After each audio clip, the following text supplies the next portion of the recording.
Okay, the meeting is now streaming live on YouTube, and so we will call the meeting to order. Welcome to Wyoming's Tomorrow's Task Force, which is a great little committee that I look forward to working with all the time.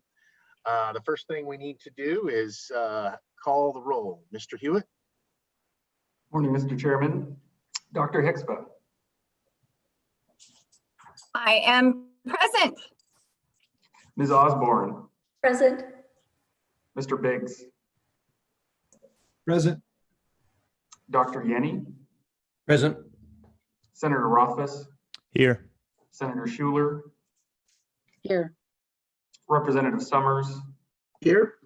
Representative Connolly. Here. Co-Chairman Harshman. Here. Chairman Wasserberger. Here. You have a quorum, Mr. Chairman. Thank you. First thing we need to talk about is the proper roles and rules of the committee. I need to remind everyone that you need to address the chair. We'll do the best that we can to work through the technological issues that we have, but also that this is on YouTube and you can watch it from there. If you would like to testify, I believe that you had to have paperwork in by 5 o'clock last night. But if we can, we will try and accommodate you if there are people who are out there that would like to testify. And Mr. Co-Chairman, do you have anything that you would like to say at this time? No, thank you, Mr. Chairman, and appreciate everybody's work. And I look forward to these three bills today. And I think then continuing our discussions and our real charge, I think, on how we offer these opportunities. You know, when we first got started, Mr. Chairman, that was, you know, really the idea is about making our community college system, our university, at least those first couple of years, more of a norm and an expectation and really an opportunity that is available to all Wyoming citizens. And we're getting closer all the time. We're taking those steps. And so I look forward to continuing that as we move this a little farther down the road. So thank you. Okay, let's go ahead and get started. Our very first presenter is a person that has done so much for Wyoming and for education. And she has worked with the legislature over different issues for many, many, many years, and somebody who I deeply admire and respect. And that is Mrs. Mary Elbogen Garland. Welcome. Thank you, Senator. Thank you for setting aside this time on the agenda this morning. It's really fun to participate in this meeting, knowing and having worked with so many of you. So I think to start, I just wanted to give some context about the John P. Elbogen Foundation. The foundation exists solely to benefit the people of Wyoming. Our vision is to empower the people of Wyoming to lead healthy lives in thriving communities. And we have several value statements, but just one that I wanted to highlight today, and that is we actively seek out and are enriched by the expertise of and partnership with others.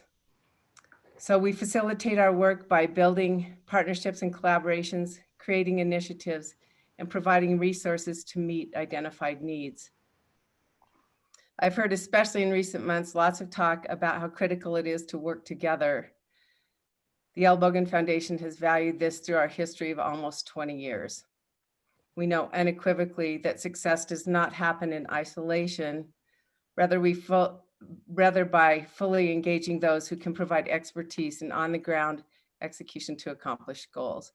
And then finally, important for a foundation like Elbogen is, and most important, is donor intent is the essential criteria for every board and staff decision. So I always look back on what my dad wanted us to do.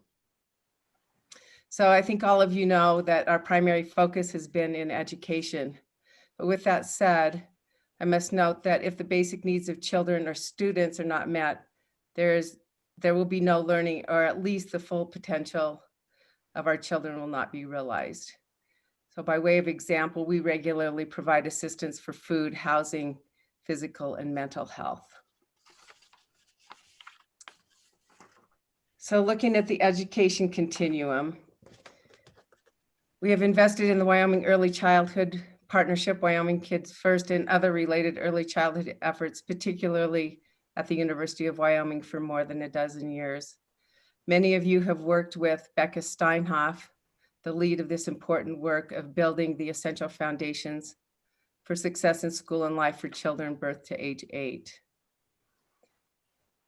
The vast majority of our investment in K-12 has been for professional development delivered by the National Board for Professional Teaching Standards to grant certification in the highest credential in the teaching profession. We've received unwavering support from several on this task force. This work has thrived due to the public-private partnership of many years. I am grateful to you, the full legislative body, and many other supporters for this opportunity provided to Wyoming teachers. We have 700 certified and counting. The state support, especially the stipend, should continue. Likely this discussion is coming up in budget talks. Albogan has been paying all programmatic expenses starting in the last biennium. We made no draws on the legislative appropriation. To further make this point, a high quality teacher is second only to family in supporting student success and high academic achievement in the classroom. Additionally, and this came from the College of Ed, teaching is the profession that makes all other professions possible.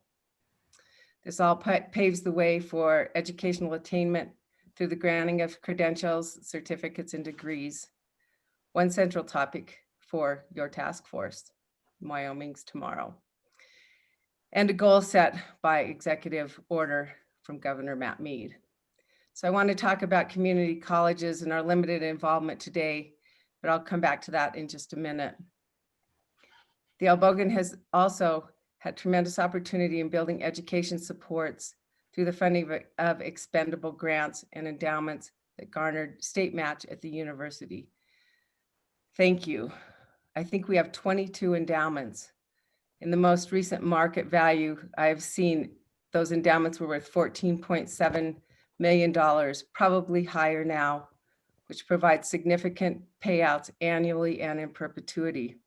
The last number I saw in the distribution accounts was nearly $1 million. Colleges and departments across campus receive this funding for students, faculty, and programs. It's now easy to see the benefits to the people of Wyoming through this methodical process, step by step, year after year.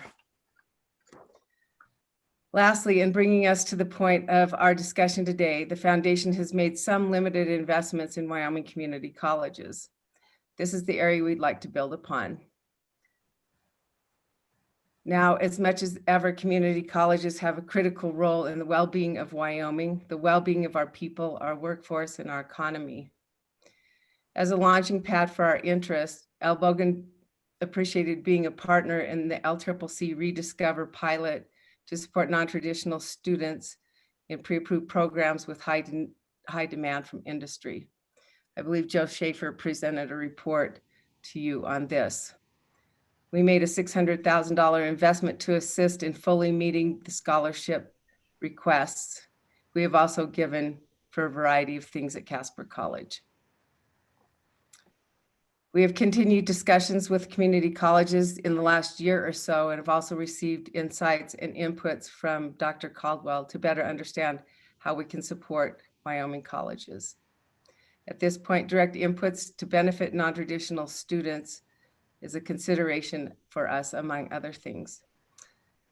So now I look forward to hearing your thoughts today and hoping that we can work together again in service to the people of Wyoming. And again, thanks for having me.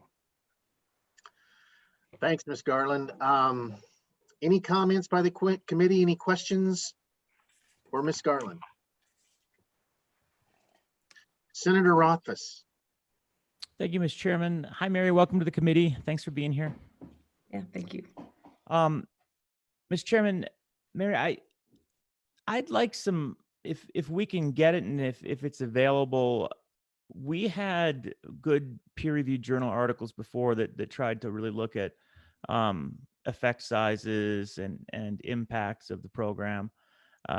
And I don't know if there are any updates in the literature that would be available, but I found that a few years ago when we had a little white paper on implications and impacts that were a quick summary that we could point to and say, that this is the effect of the program, and it makes a big difference on outcomes.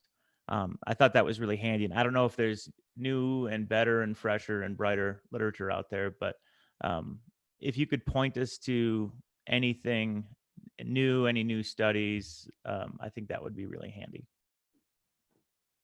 Mr. Chairman, Senator Rothfuss, are you Ms. referring to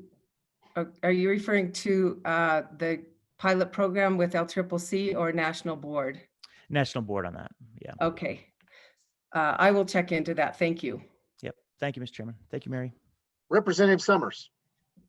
Mr. Chairman, thank you. And Mary, I just want to once again thank you from everybody in Wyoming. I want to thank you for all you do and all your family has done and your foundation has done for education and the people of Wyoming. So I just want to say that. And I look forward to any opportunity we could have if we were to pass something that you all could help as be a part of. I think that would be great. And so I guess just stay tuned and see if we can get something worked out. And we sure, any input you would have now on your thoughts about going forward, what you would see or would like to see, or how you feel like you guys could help, you might just provide us that if you have any thoughts now.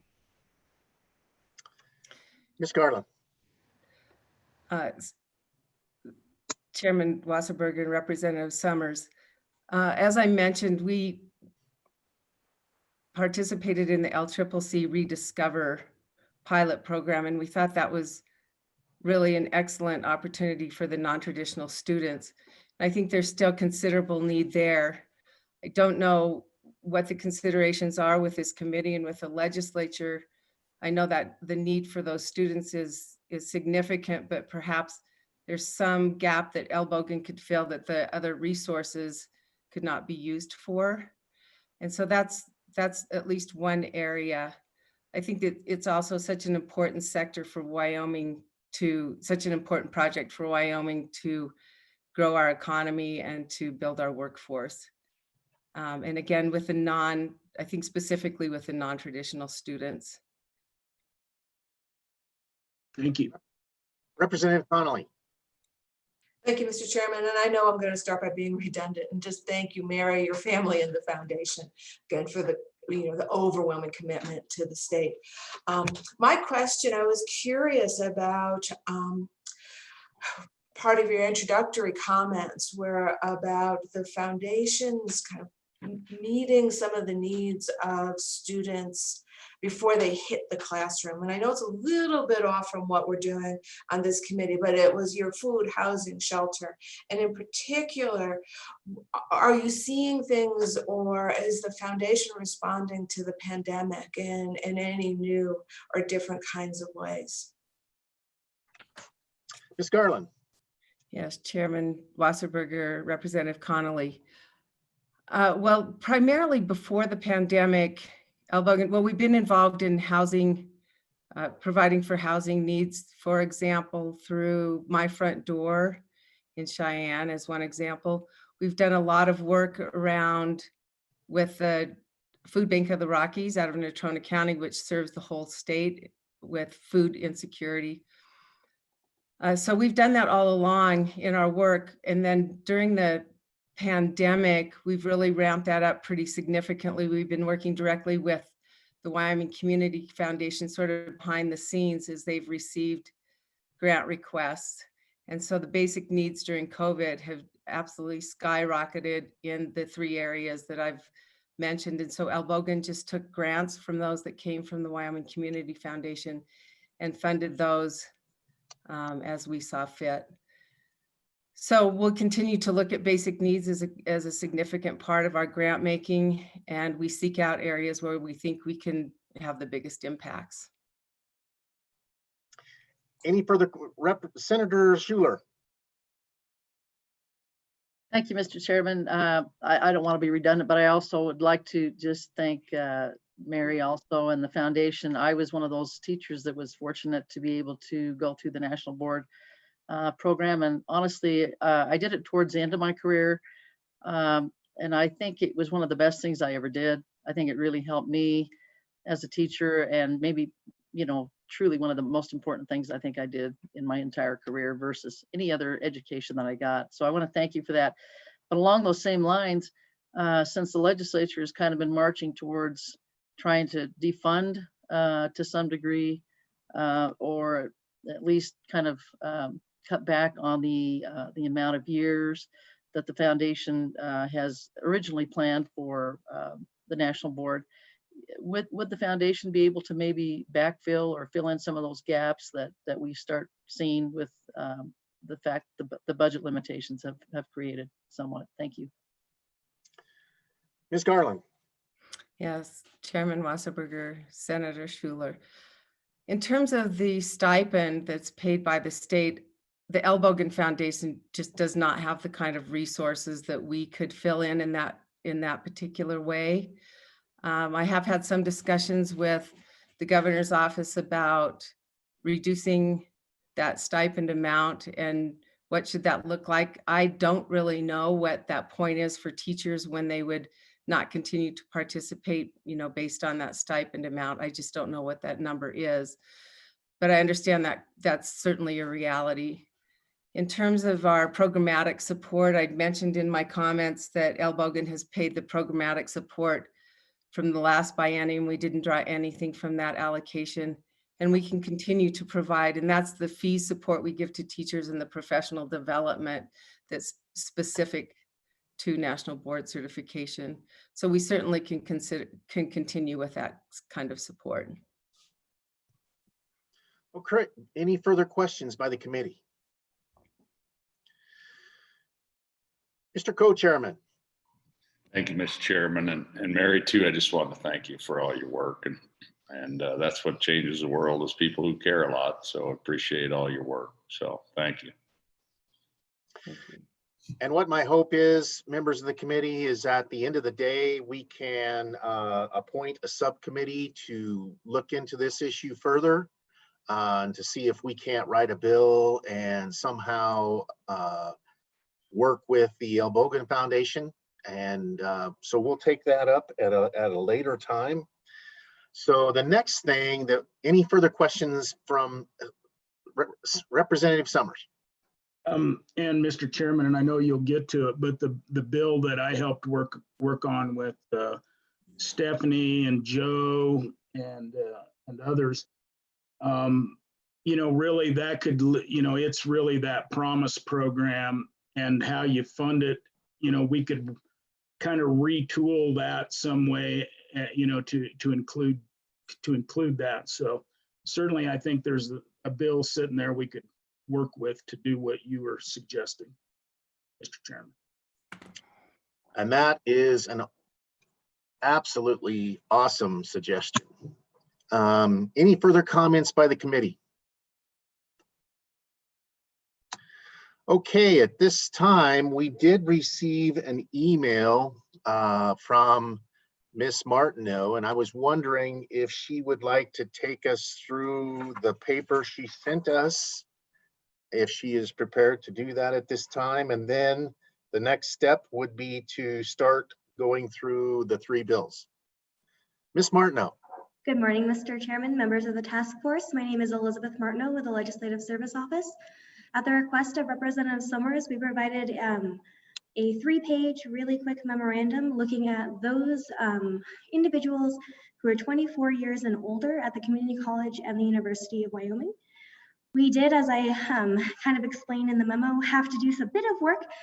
Those populations included individuals who may have been seeking a second bachelor's or who were in the 3rd or 4th year of their education.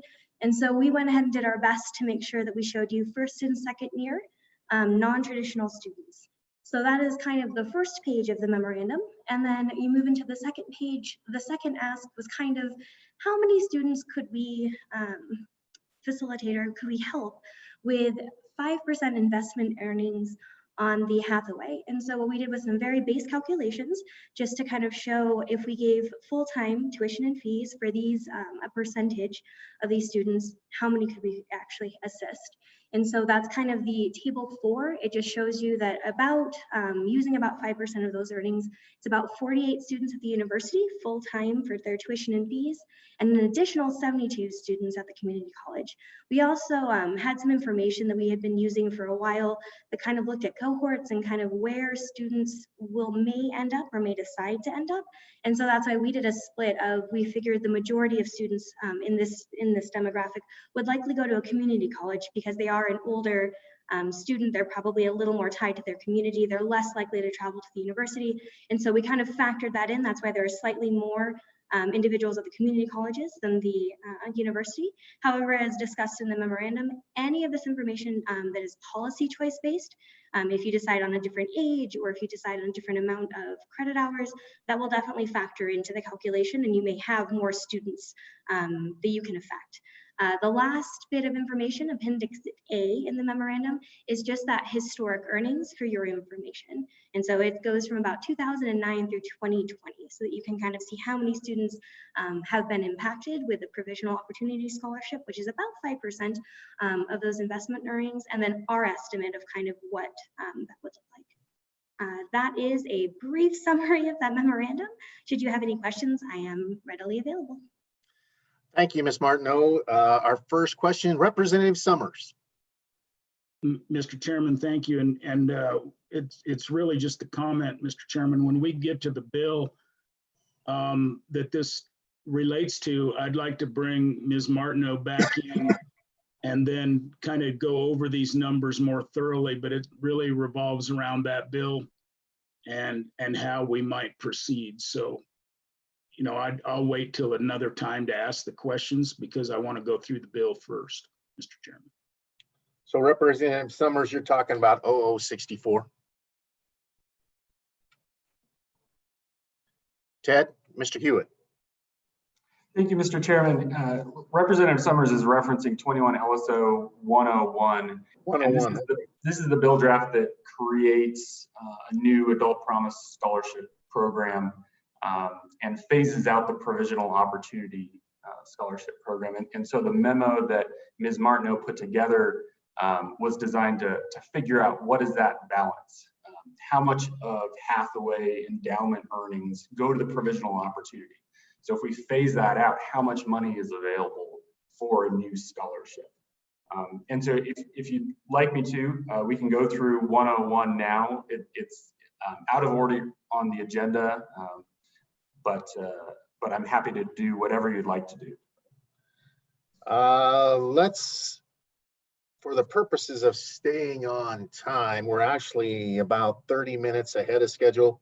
Why don't we go through each bill individually as they are listed, because we have people listed to do public comments. So we'll come back to Ms. Martineau and we'll have Ted present as soon as we're done with 21 LSO 0052 V 0.5, which is graduation requirements amendments. And I believe Ms. Spencer, you are up. Thank you, Mr. Chairman. As you indicated, I'll be presenting that bill draft entitled Graduation Requirements Amendments. On page 1, you just have the title as well as an indication of the sections that are being created. The title indicates that the act relates to education. It amends high school graduation and Hathaway success curriculum requirements. It creates an open online format for college courses, requires rulemaking, and provides an effective date.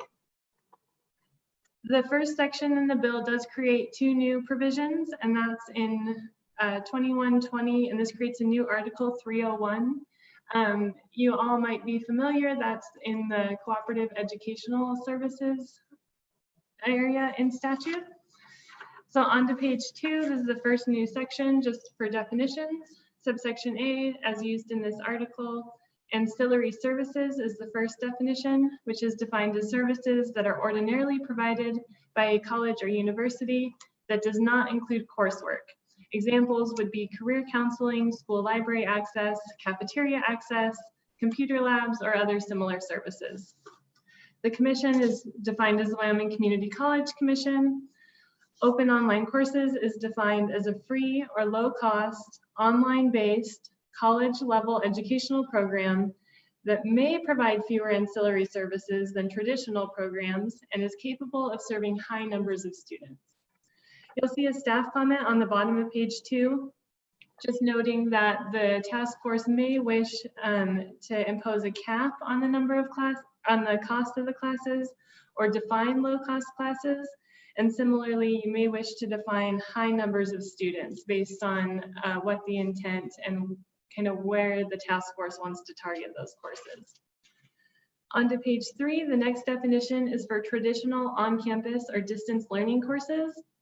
And those are classes that provide all services that are normally provided by a college or university, including the ancillary services that were just defined.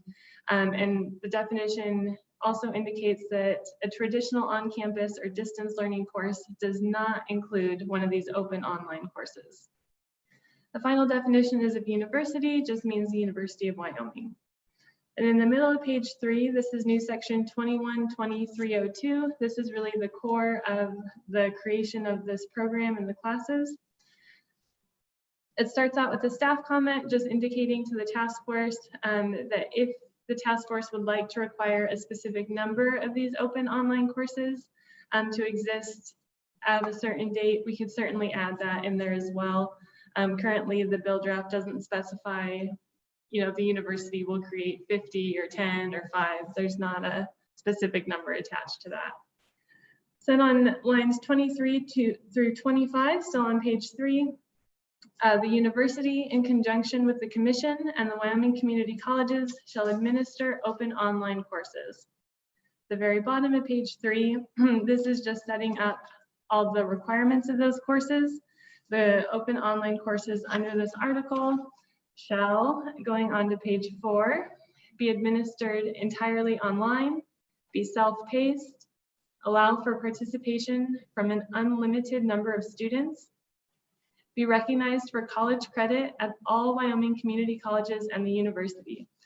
And there's a staff comment there as well, although there has been some work in the working group on that. It was important to note for the task force that that provision requiring everyone to accept those courses for college credit may have funding implications, and there may also be accrediting requirements attached to that. Paragraph 5, the courses shall not penalize students for retaking classes or failing classes, but that should not be construed to prohibit requiring prerequisites. If a course is a higher level, that would require a prerequisite. At the bottom of page 4, the courses shall draw from openly available learning materials and resources. On to page 5, the courses shall allow for competency-based instruction, and the courses shall not be required to offer ancillary services. So that's one of the big distinctions for this new type of course, is that it's because the intent is to allow pretty much anyone from anywhere take these courses, the intent is not to create a requirement that these additional services be provided anywhere and everywhere. The final provision in this section is just is a cooperation provision. The university can require or request the assistance of community colleges, the commission, or any other state agency if that's necessary to create, maintain, or administer those courses. I'll pause for just a moment if we have questions on the online course piece. The next part of the bill is changes direction just a little bit and discusses graduation requirements and pathway success curriculum requirements. Any questions? Mr. Biggs? Thank you, Mr. Chair. One of the questions I had going through this was, are these, when we look at, say, I think it's page 2, line 9, the be recognized for college credit, or page 4, line 9, pardon me, is that transferable credit? In the work group that we discussed, was there discussion on what types of credit, what types of courses or content areas a little bit more background on that, if possible, would be helpful and enlightening. Any members of that subcommittee? Senator Rothfuss. Thank you, Mr. Chairman.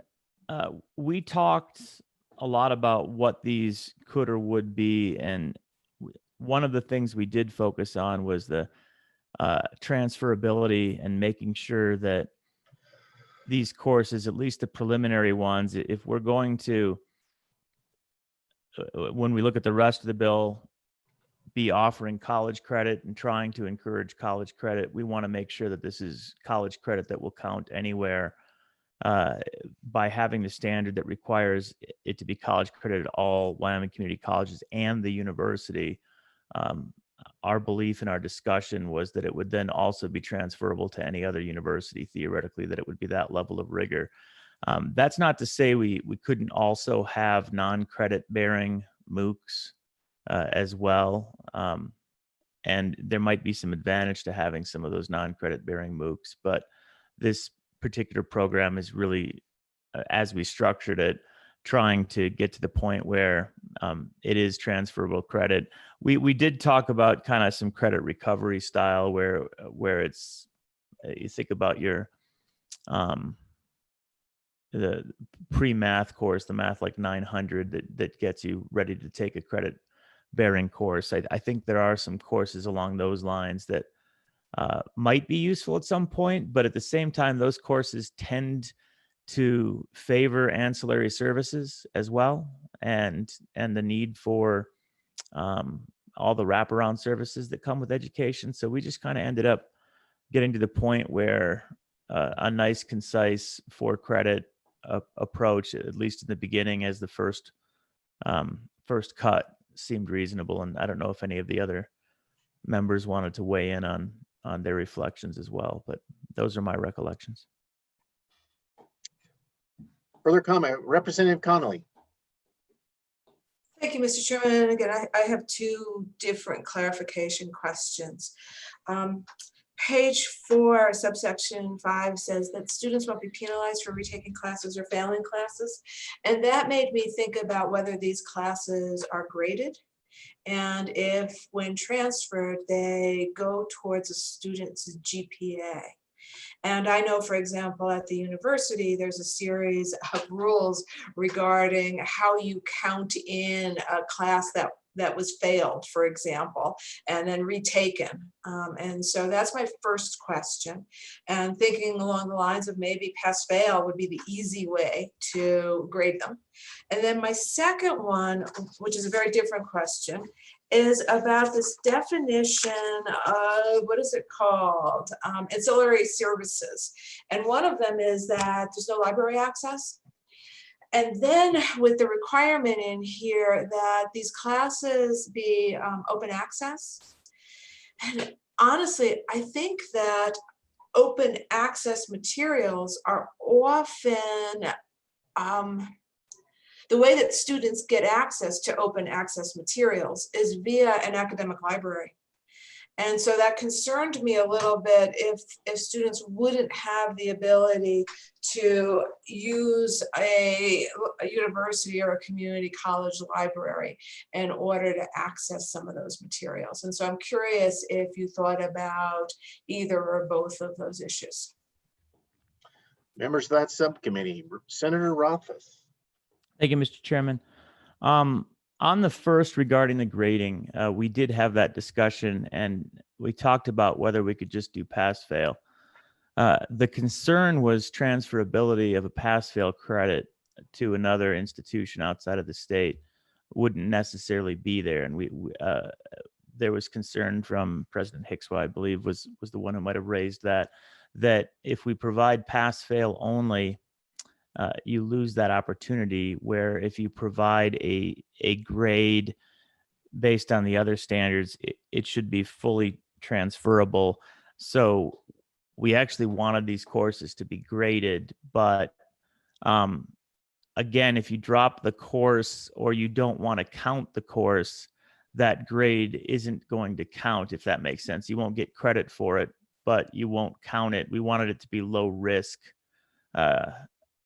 which is kind of consistent with the objective here. So the concept is you'd opt into including it on the transcript or not. Basically, it'll be graded, and you'd have that opportunity to opt into it counting or to drop it away if it's a failure. Since and the logic behind that is, again, you're not going to get the educational support that you would from a traditional program. We don't want to set people up for failure through this. And if it turns out that you're just not capable of learning calculus without somebody helping you to learn calculus, we don't want the corresponding poor grade or performance to disadvantage you as you then go back and think, all right, well, I wasn't ready for that. As the working group discussed this, we were really trying to make it fully enabling without substantial risk behind it, because it's a trade-off where you're going to be kind of going on a limb here a little bit and seeing if you can do it. So that's the answer to the first. And as far as ancillary services, it's a very good point in my view that we need to be careful of what we do and don't exclude, so that we can again be sure to enable the students to succeed. And I agree certainly with Representative Connolly that library services, for example, are something that we wouldn't necessarily want to exclude. When we talked about this in the working group, it really was more the more comprehensive hands-on type approaches that would involve lots of humans and not scale. I don't think, for example, access to the library system would have a scalability problem. So that's a good one that I don't see how that would be restrictive. And I'd be curious to know if anyone else has concerns about that. But I agree with that aspect. What we were trying to do is make sure that we weren't engaging a bunch of fees though along the way also, so that we don't stack up a bunch of university or college fees. So I'll stop there and see if there's any follow-up questions from Representative Connolly, or if that makes sense, as well as if anyone else from if President Hickswa or Dr. Yenny wanted to add some context as well. And we had Dr. Barrett, Professor Barrett from the university was participating in that in addition on behalf of the university when we worked through some of these issues. Further questions by the committee? Okay, Kayla, I believe, or Ms. Spencer, we are back on page 5. Thank you, Mr. Chairman. And I'll just offer, without stating policy-wise, the inclusion of school library services.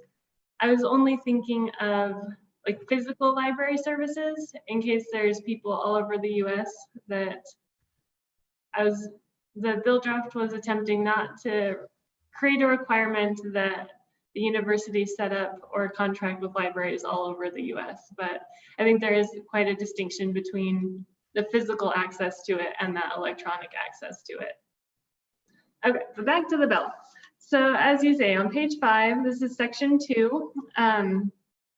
And you'll see there's a staff comment a couple of pages in, just alerting the task force to the fact that these provisions include 2 alternative approaches. One approach is to require college credit hours as a high school graduation requirement. And the other approach is to require college credit hours in order as the requirement of the Hathaway Success Curriculum. So the first provisions relate to the high school graduation requirements. On page 5, lines 17 through 23, this is all just existing language and statute, and it is the duties of the State Board of Education. So in paragraph 3, one of the duties of the State Board of Education relates to graduation standards. And so that is the existing language on page 6, lines 1 through 19. You'll see on lines 16 through 18, the graduation standards imposed in the paragraph shall require the successful completion of the following components. And that's where the new provisions kind of go off of. So at the bottom of page 6, lines 21 through 23, that's just the cleanup requirement. Then on to page 7, this is really the core requirement here. New subparagraph E requires that a student who graduates school in who graduates in school years 2024 through 2025 or 2025 through 2026 would be required to have 3 college credit hours in whatever subject they choose. Then on F, a student graduating in school year 2026 through 2027, and each year thereafter would need to have 6 college credit hours in any subject. The first staff comment on this page just is a notice to the task force that those provisions could also be included in a non-codified section. Sometimes when there's lots of different dates in statute where things start at different times, that's just an alternative way to do that. And that's really the task force's discretion if there's a preference on how to communicate those requirements. The second staff comment is just that notice of the 2 different alternative approaches here. And at the bottom of page 7, we get into that second approach. So as you'll see, the success curriculum that's required to qualify for honor or performance scholarship eligibility. Then we go on to page 8. One of those requirements would be college credit. And it's a college credit in any subject. And a very similar provision to the prior pages, that a student graduating from high school in 2024 to 2025 or 2025 to 2026 would need 3 college credit hours. And then anyone graduating 2026 to 2027 or any year after that would need 6 college credit hours. And subsection D as the success curriculum for the opportunity scholarship, and that duplicates the provisions. You need 3 college credit hours if you graduate in the school year 2024, 2025 or 2025, 2026, and then 6 college credit hours 2026 through 2027 and each year after that. Then subsection E is a success curriculum for the provisional opportunity scholarship.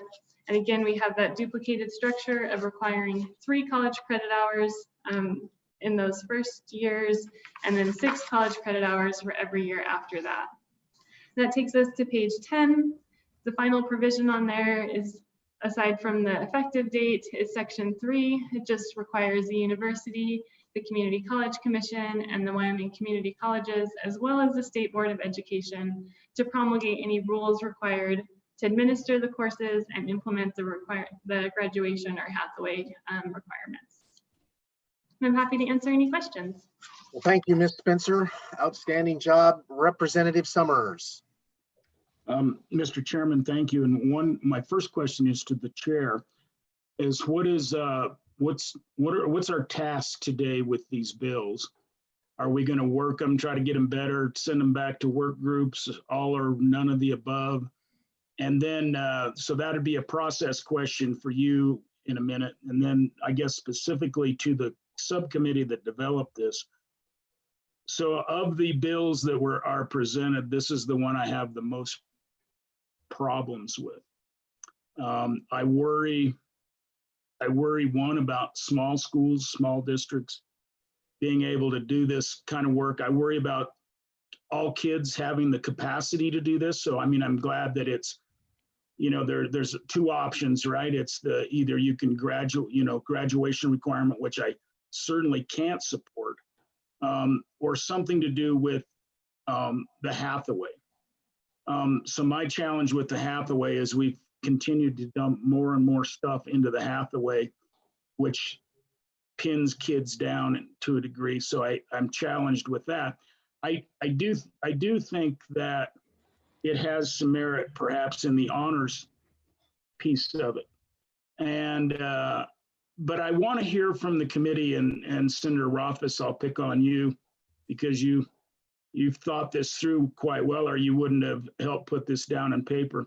I'm curious, are you worried about all children being able to handle this? And some of my concerns, Mr. Chairman. Okay, Senator Rothfuss. Thank you, Mr. Chairman. I'll start off by saying that the working group was tasked with a series of different objectives, one of which was the WyoMOOCs approach, which is effectively the first half of the bill. And the second half of the bill was the discussion we had at the last meeting of how do we ensure that all of our graduates, high school graduates, already have a head start on college and get some college credit. So I will say that, you know, they're severable concepts, certainly. You can do one or the other independently, but we spent a lot of time talking about both sides of it, and we did spend a lot of time talking about what the best mechanism was. So assuming that we have WyoMOOCs available, for example, and that's up and running, theoretically, you've got 10 courses right there that would be potentially available that would be opportunities for college credit. And that was one concept to try and enable anyone in any district anywhere to at least have access then to, we'll say, those 10 courses. But what we talked a lot about, and I'd ask President Hicks was certainly to follow on, is what those college courses should look like for all high school students. And I'll say there were two concepts. We had a discussion on this committee of should it be a graduation requirement? So we codified that. We gave legislation that would do that with a rational timeline so that you'd not be affecting the people and you know that were already enrolled and already had their plans. So it's down the road a ways. But we were concerned that we really don't spend a lot of time providing detailed directives on high school graduation requirements. When you look at statute, it's pretty minimal what we ask for, and then we provide a lot of flexibility to districts. And in our discussion, obviously, we do add a lot with regard to the Hathaway Success Curriculum. So we wanted to make sure that we had the language available for us to discuss if it were through the Hathaway Success Curriculum.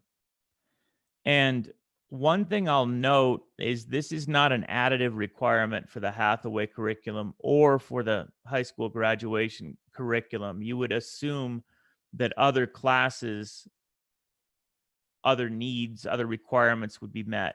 For example, if you are taking a CTE track, the idea that President Hickswood discussed was, well, let's make sure that they have opportunities to take a CTE course that is their high school graduation credit, but that is also counting towards a college credit from one of our colleges. Or if they are somebody that's taking calculus, let's make sure that that calculus class is simultaneously meeting a high school graduation, or as this is structured, it would be a math requirement under the Hathaway Success Curriculum, and it might be college credit enabling. So we wanted to provide a lot of flexibility, but get at what this committee discussed last time, which was how do we motivate all students to start getting some college credit and get that nibble of college that tells them and shows them that they're capable of earning college credit regardless of discipline. You'll see there's no disciplinary requirements of any sort whatsoever, because we were really anticipating the folks that might want their college direction to be a career and technical education. Maybe this is credit towards nursing. Maybe this is credit towards welding. Maybe this is credit towards physics. We didn't want any biases there because we wanted to make sure that it was as broad as it could be without additive credit requirements, but allowing for effectively the double count towards other graduation requirements. So that was our discussion. But the reason we're bringing it the way we are, Representative Summers, is because this is the group that needs to decide whether it's a good idea. And we wanted to make sure that all of the options were on the table for you and for everyone else based on the directives that we had at the last meeting. So that's why it is how it is. Representative Summers. Mr. Chairman, follow up, and I appreciate that explanation. Did the subcommittee, so you have the carrot and the stick approach, right? I mean, you could This is kind of, in my opinion, the stick approach. The carrot approach would be, perhaps you give a little more money in the Hathaway for earned credits in high school college credits, just a little bit more of a boost on each one of those to kind of do the carrot approach. We'd have to run some numbers, right? We'd have to know how many college credits kids typically gain out there now, what impact that'd have on the Hathaway. But certainly I like things that incentivize as opposed to the hammer approach on this type of deal, because I just think kids are so different. So thank you for that.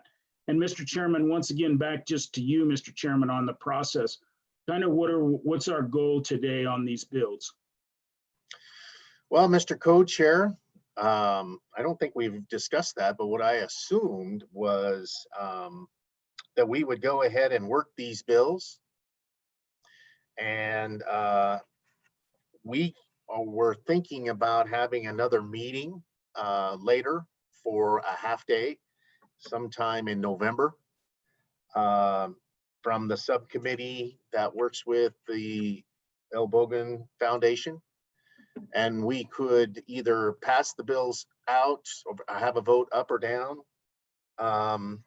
And at that point in time, we need to figure out how we're going to sponsor the bill. If we are required by Management Council to present it to the Joint Education Committee, and I'm not sure that they even have time, or if we would individually sponsor it by people on this committee who approve of the bill. So that was my hope. I do want to work the bill if we possibly can. Is that your preference, Mr. Co-Chair? Yeah, Mr. Chairman, and thanks again to the subcommittee. And I think we just keep working the bill and making it better, and you keep it out there, and then the public has time to comment on it, and we come back again, and November-ish, early December-ish, and kind of give it final and do the sponsorship. Okay. That's my thought anyway. Is that a Representative Summers? Representative Connolly? Thank you, Mr. Chairman. Actually, I have a question and a follow-up just on that process. I'm just looking at my schedule and I see that Joint Ed is meeting November 17th and 18th and doesn't look like it has a meeting after that. So just kind of for the co-chairs to keep that in mind, if we're going to move this to the Ed Committee, or at least have them take a look at it, it probably makes sense that we meet again before then so it can get on their agenda, or else it really will just have to be individual level bills. But then I have a request, and then I have some questions. And my request is for staff. And so Ms. Spencer, Mr. Hewitt, I am curious, as we work through these bills, if there is anything in this bill that either contradicts or doesn't work perfectly well with any of the other bills. And I'm just hoping that you can signal for us that we need to be paying attention to different sections. And so that's just a request and a curiosity, because I see it at least in a couple of the other bills. And so that's just a question to start with. Is there anything in this bill that contradicts the other bills? Ms. Spencer. Mr. Chairman, Representative Connolly, there certainly is. The bills take, at the last meeting, the task force had several kind of different approaches to take, and some of them are not compatible at all. So that is definitely something to be thinking about as the task force. Is to some extent, I mean, things can be harmonized, but in other ways they really can't be. Especially in the later bill, providing a lump sum of the Hathaway Scholarship, I think that contradicts that 101 draft wholeheartedly. So there are definitely some decisions to be made. And although some harmonization might work, everything is not necessarily compatible. Mr. Hewitt. Thank you, Mr. Chairman. I'd agree with Ms. Spencer on that. I just note that I don't see any conflicts between 52 this bill draft, and 101 the next bill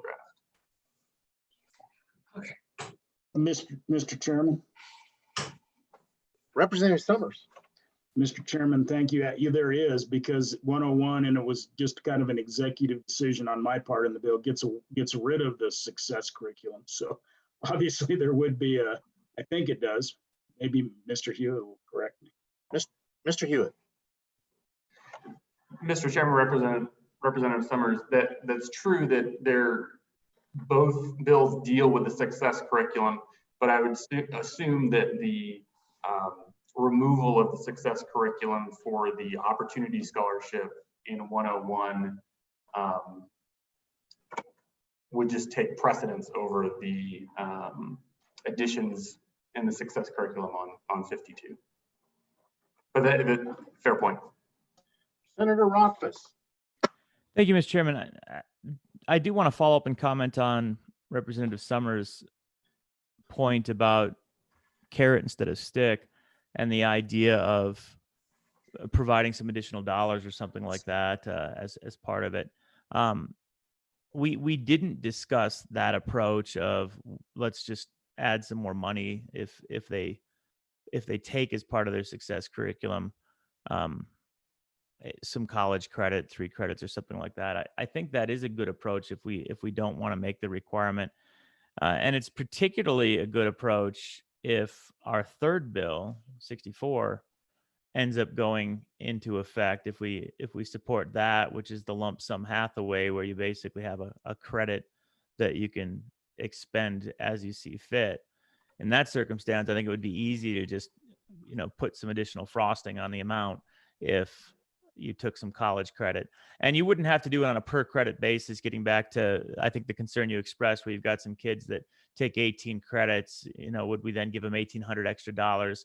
We could, but we could also just say, hey, you've checked the box of I've earned college credit, and therefore you get your $200 reward or whatever it is that goes into your overall account. When it's on an account basis, we have a lot of flexibility to provide incentives to do certain things.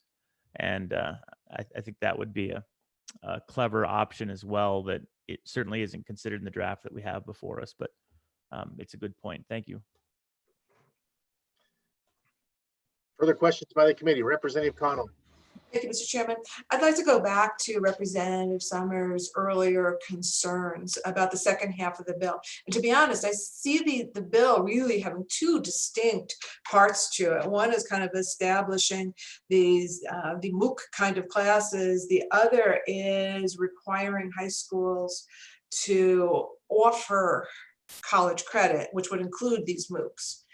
I share the concern about high school graduation rates, honestly. If all kids are able to complete college level credit, and requiring that concerns me. And the second one, and I'm not seeing language, honestly, that's strong enough in here, is that those MOOC classes honestly supplant classes that currently exist in the high school, so that we are not telling small districts, honestly, any district, that they have to make these kinds of classes available. They have to count them, but I want them to be able to supplant an existing class that is in a high school to be able to count towards those high school graduation requirements. So it looks to me that, and I'm even trying to figure out, would they be considered concurrent or dual in a high school? Probably dual, because it's a MOOC out there in the cloud, right? But I want to make sure that a kid that is completing one of those classes, let's say the 3 credits in Wyoming and US government, I mean, that to me is a kind of class that could be a MOOC, that counts for junior or senior level social studies. Or else we are requiring schools and kids to do a whole lot more. And so I'm just curious if the committee talked about that, if there was additional language perhaps that we need in order to assure that. And is there an answer, Senator Rothfuss? Thank you, Mr. Chairman. Representative Connolly, we did talk about that, and that's what we anticipate. I don't know that there's explicit language in here to do that. I think in the end, we were largely leaving that up to the districts to make those choices in a way that would be rational and appropriate. And my expectation, since we haven't defined what the MOOCs would be, it's kind of hard to say at this point which ones should count for what. But that is the anticipation, and I think the suggestion you had is a perfect example of Wyoming government should be counting, right? So that should check your 3 credits of college box, and it should certainly count as towards your graduation requirements as a social studies or government course, and then also check that box theoretically in the success curriculum. So we want that. We talked about that. That's certainly the intent, but no, I don't think it's in the statute that would then be required for each district to make that decision.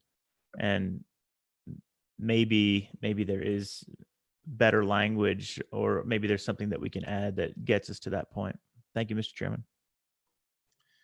I guess my question would be, who pays for this? And how are we going to pay for it?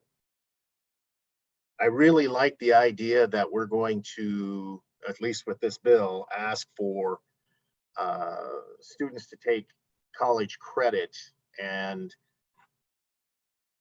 by the time of looks like 26, 25, 27, we would be requiring 6 hours credit. And I believe that, at least in my job as the BOCES director here, I spend about $120,000 a year on dual enrollment courses.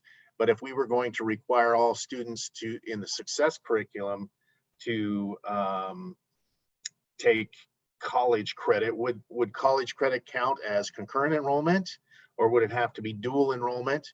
And as a part of that, my cost would go up exponentially. But also, many counties don't have the mill levy that Campbell County is blessed with. And how do they pay for that? I love the idea that we're going to say to Arvada, Claremont, Sheridan 3, that their students, their best students, need to take a college class. And say in Niobrara County High School, that would be the same. But I'm wondering how we're going to pay for it. Does the university just offer it and it's free credit, or local school districts going to have to pay for it, or is the legislature going to have to fund this? Does anybody have an answer for that? Senator Rothfuss. Thank you, Mr. Chairman. We talked about funding of dual and concurrent enrollment for a little bit, and what we really raised was that our system right now isn't a very good system, but that it wasn't the task. We didn't feel like it was our task to solve that problem, which is a bigger problem. And honestly, what we talked about was we probably should add that to our interim topics for education for next year, because we really don't have a good system. And particularly if we implement something like this, once you get to this level of engagement, if we were to require every student to take 3 credits or 6 credits at some point in the future, you'd really want to be looking at the ADM at that point and recognizing that a portion of the ADM needs to be shared with the college, or an agreement like that, instead of just the ad hoc MOU approach that's being used right now.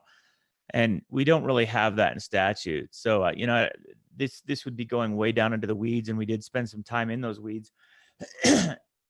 But what we really came back with is that's a big change that needs to take place. And what you identified, Mr. Chairman, regarding mill levies, regarding BOCES and BOCES, is all exactly right. We've just got this kind of kludged system of funding dual and concurrent enrollment and higher education programs that is largely MOU based, and either you've got local funding or you don't. It really needs to be reworked. So we stayed neutral on that. And just thought that that's a problem that needs to be addressed. It really needs to be addressed. With regard to the MOOCs side of it, the MOOCs are not intended to be very costly. So no one, if our intent was to look for internal resources and find a way to spin these up over the next few years, representing or recognizing that we're already doing online courses, outreach, and we're trying to get these scalable MOOCs to be incredibly low cost. The university already has the infrastructure to run them. We didn't see that as an additional expense. So the expense is really related to the human personnel that would be engaged, and we're trying to make them highly scalable. So there would be some costs associated, but in our discussions, we kind of ended up with, well, these would offset other requirements. People would be taking these. So the hope was that we could do it with internal costs. And that's a discussion that we can look into more. But when we were finished with the discussion, it seemed like it was actually a cost-effective solution going to the MOOCs, although we're not going to be charging for tuition as we would if it were a traditional course. So maybe there ends up being an ask for the development side of the courses. The long-term operation side of the courses should be relatively inexpensive if we're doing them as MOOCs. Okay, thank you, Senator. Any further questions, Mr. Co-Chair? Just to discuss this a little bit, I think on the, the dual and concurrent and how that would fit in there. And I agree with the Senator that probably need to flesh this out more in an interim topic, because, really the dual, as I understand it, and correct me if I'm wrong, but, it's a course here, say in Casper, that's taught at the college. A kid from the high school or a homeschool student, but a high school student, let's say, goes up to the college, takes the course. So it's paid for by BOCES.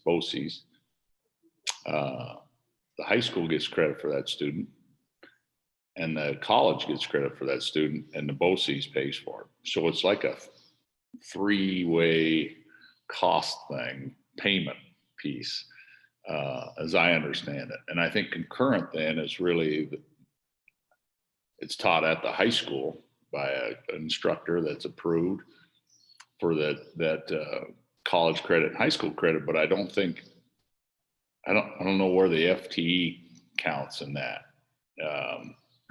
That student, certainly in the high school, but I don't think they count in the college, is my thought on that. Maybe somebody, so there's a cheaper way to probably do this, right? And I think the Senator's talking about that. And my thought is that this would be a cost savings piece. Once you roll this thing out, it would, and so that means probably fewer customers maybe in the dual area or something, but an overall to the entire system, maybe a savings, more for a little less. Oh, I'm sorry. No, that's my comment, but maybe somebody can add to that or correct me if I'm misunderstanding that. Dr. Hickswell. Senator Wasserberger, Chair Harshman, I can answer it somewhat, but actually Senator Wasserberger, because he works with this in his day job, can probably add more. So Representative Harshman, concurrent enrollment is counted for FTE for community colleges, as is dual enrollment. It works the same way as far as counting. What's different is exactly what you said. Dual enrollment is offered by college instructors on the college campus, and concurrent enrollment is offered by high school instructors on the high school campus. One of the things we talked about quite extensively in our committee, as Senator Rothfuss said, is the funding mechanism, because ADM and at the school district and FTE is calculated very differently for how the colleges receive that funding and how the high schools receive that funding. It is one of my concerns of this bill that it would be an unfunded mandate. And I'm quite concerned about that, because our accreditation, the college's accreditation, requires us to provide the services that we would provide any college student, no matter how it's offered or on what kind of modality it's offered. So when we count those FTE, we also have to staff for library services and counseling services and all of the services that we offer, it's required that we also offer them to the high school students, regardless of whether or not they have those available in their high school. So it is expensive for us. And because we are not reimbursed through FTE in the same way that K-12 is for ADM, we don't get very much funding for those concurrent and dual enrolled students, partly because our funding formula isn't just based on enrollment. It's also based on retention and graduation.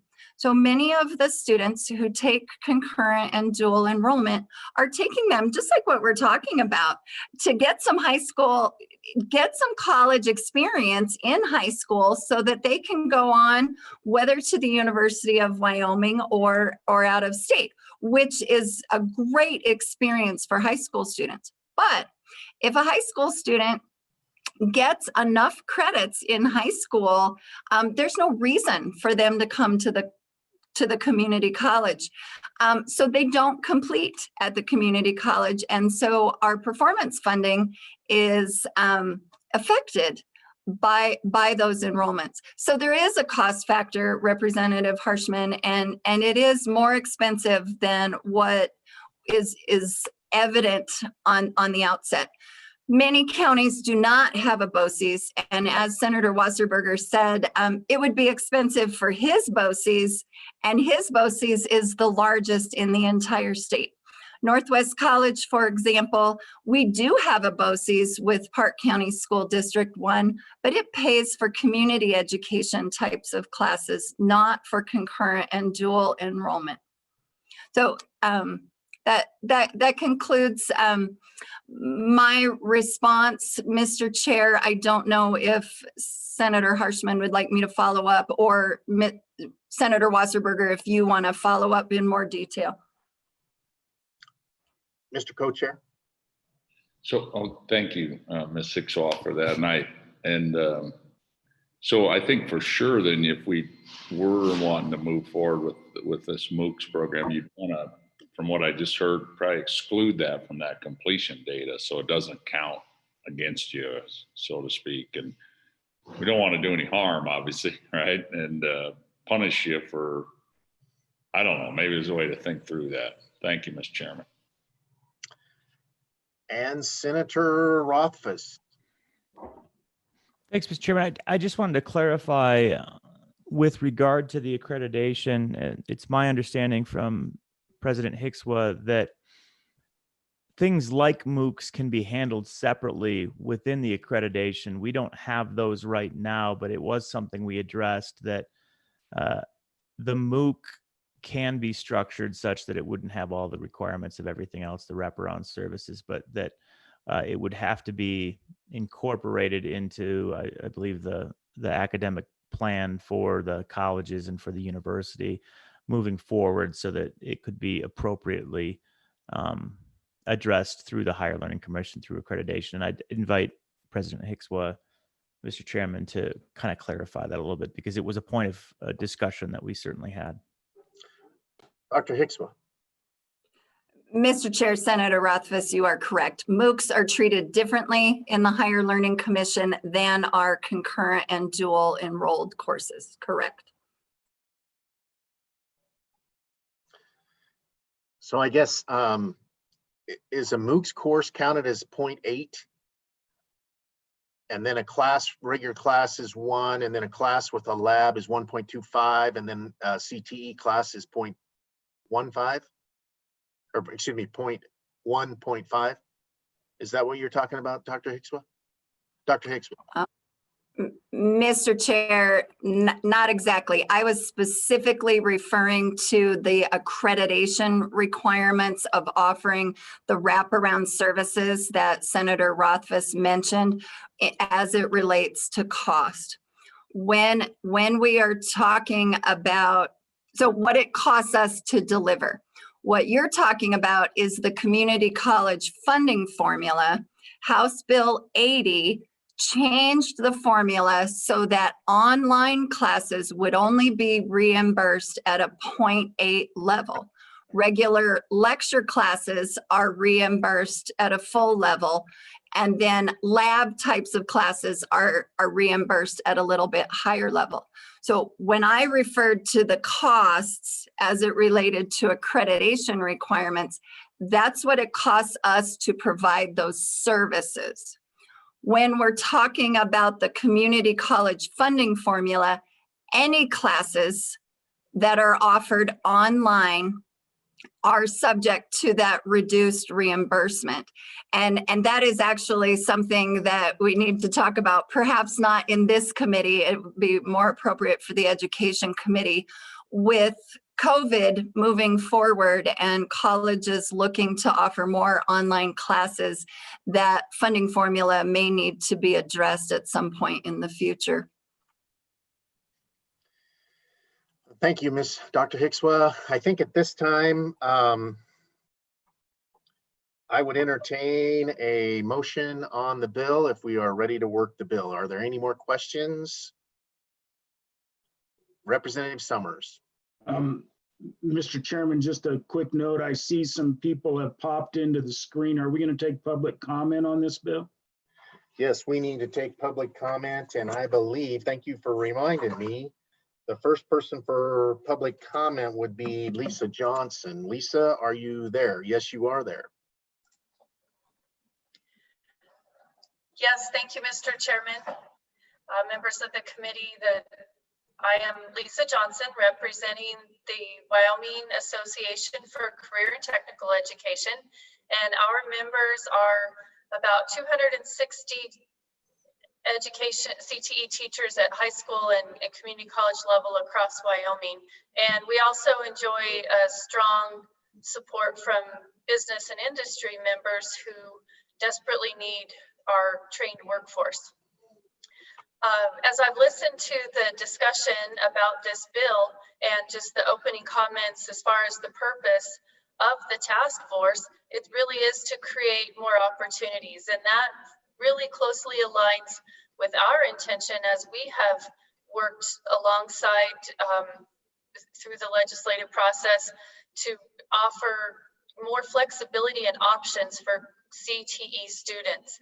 And so as I've heard comments about encouraging and offering and incentivizing students to advance their education and training, that really closely aligns with our desires. And in the past, when we've addressed our concerns about the success curriculum, we really wanted to see the Hathaway Scholarship provide support for students based on their career interest. And so this bill really has two components, and the part that I'd really like to talk about are the requirements for college credit for high school graduation and for qualifying for the Hathaway. So I guess our concern is the language seems restrictive. When it talks about graduation standards shall require on page 6, I'm wondering if really the intent is to allow or offer or provide for greater opportunities. And I guess the reason that is a concern to us is we think that we know there's research and statistics show that when students are following that career path, any career path, but particularly CTE concentrators, their graduation rate is 95%. And so that is getting people closer to the educational attainment. So I guess just to wrap up the concerns that we have, we just hope that legislation will continue to be flexible or provide for flexibility rather than a really strict high school graduation requirement. I liked the suggestion by Representative Summers as far as, you know, if this can be offered as an incentive rather than something that's going to be too restrictive for students. So I guess that concludes my comments, and I'd be happy to answer any questions. Any questions for Ms. Johnson? Thank you, Ms. Johnson. I appreciate your testimony. Thank you. Committee, what is your pleasure? Is there, Dr. Hicksma? Senator Wasserberger, I have a question about process. So going back to what Representative Harshman said about potentially referring to the Education Committee to ferret out some of the funding, I'm concerned that, to Senator Rothfuss's point, that in committee, we did not talk about the money piece. So if this bill does go forward, is it an unfunded mandate, or do we need to put something in this bill as we work it to go forward to deal with some of those pieces? To Lisa Johnson's point earlier, some of those things can be ferreted out and we can refine it as we go. But the funding piece is still on my mind as far as process moving forward. So it's more of a question than an opinion. Senator, I'm not sure what the pleasure of the committee is on how to proceed. Thank you. Representative Summers. Mr. Chairman, I think you still have more public comment. I still see some people popped up. I see Aaron Taylor, and I don't know if Sandy Caldwell is a commenter or not, but. Actually, I have Aaron, Ms. Taylor, would you like to testify at this time? I have you down to testify for the next two bills, but not on this bill.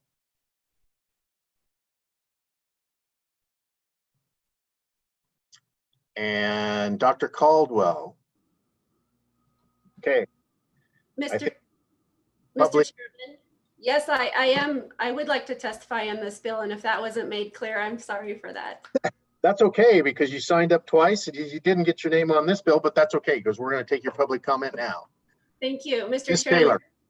Just sign me up for everything, Mr. Chairman. Thank you. We just did. Members of the committee, hi. My name is Erin Taylor. I'm representing Wyoming's community colleges today. And the first thing that I want to tell you is that the community colleges stand ready. The colleges are the workhorse of our state, and we are here to provide for educational attainment, workforce development, economic development, all of the above. And so we're ready to stand here as partners with you today. A lot of what I wanted to say has been stated, so I can be very concise in my comments. And I have three points. The first one are some of the policy implications. The carrot versus stick approach. I really was appreciative of Representative Summers for bringing it up in that context, because the concerns of the colleges did seem to lie on the side of that this seems to be more punitive on the college's point of view than maybe incentivizing. And so if there's room to work and maybe flip that around, so it is more of a carrot approach, I think that would be something that would be more desirable. But you heard the implications on accreditation, the funding formula, all of the above. And so I'm not going to repeat those, but those were some of what I wanted to say. The fiscal implications, again, President Hickswa just brought up the concerns as well. I do not see a fiscal note on this bill. The colleges are concerned that this could be an unfunded mandate, and how do those wraparound services play into the funding side of the cost of delivery. And so that is something that was a big consideration. The issues surrounding dual and concurrent, it just seems like maybe we've opened a box for exploration where we might need to do some more work. And so the college would certainly like to be a part of that conversation as we move forward with digging a little bit deeper into how those processes are working. And so maybe that's not for right now, but if it's something that needs to be improved upon, the colleges would like to have that conversation. And last, but probably the biggest concern is the impact on the students. Again, the carrot versus stick approach, I think that's something that we really need to be careful about. For a lot of the students that attend community college, they are first generation college going students. A lot of them do not come from college families, where it's something that's built into the culture of your family.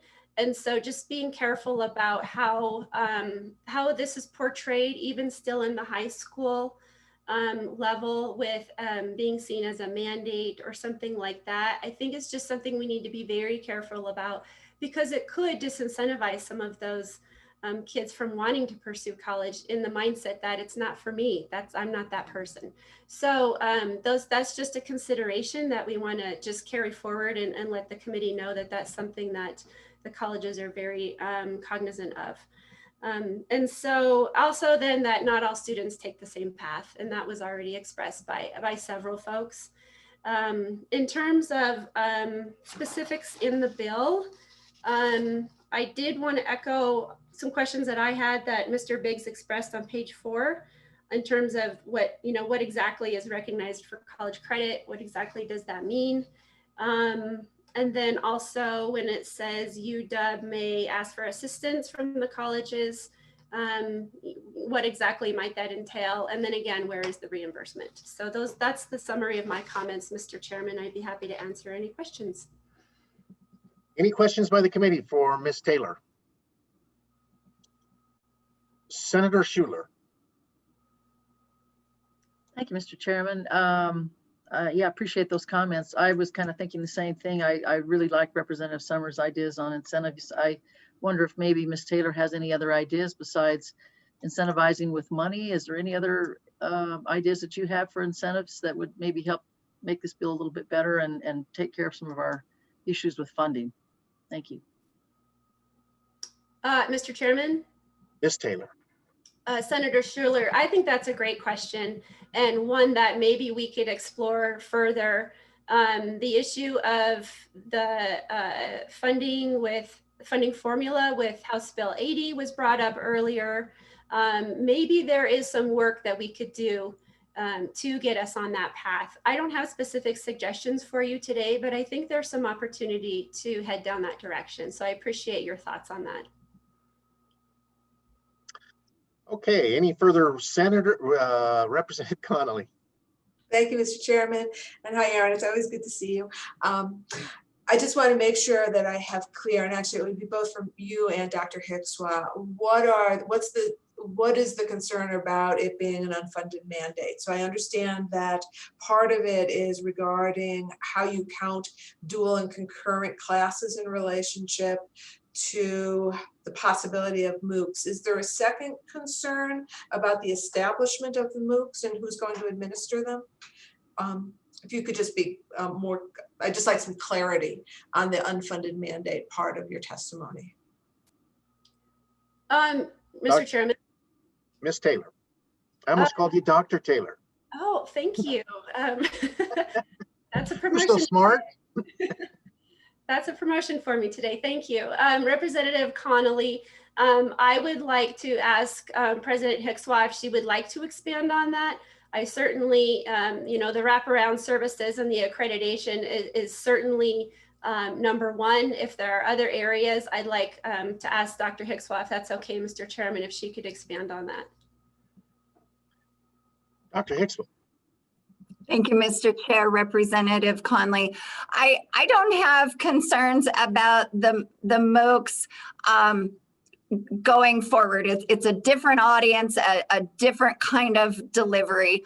What I believe I heard Aaron say and what I heard my colleagues say as they reviewed this bill is that just the bill isn't clear about how the colleges would work with the university and what that might look like. That is certainly something that is the devil in the details that we can work on.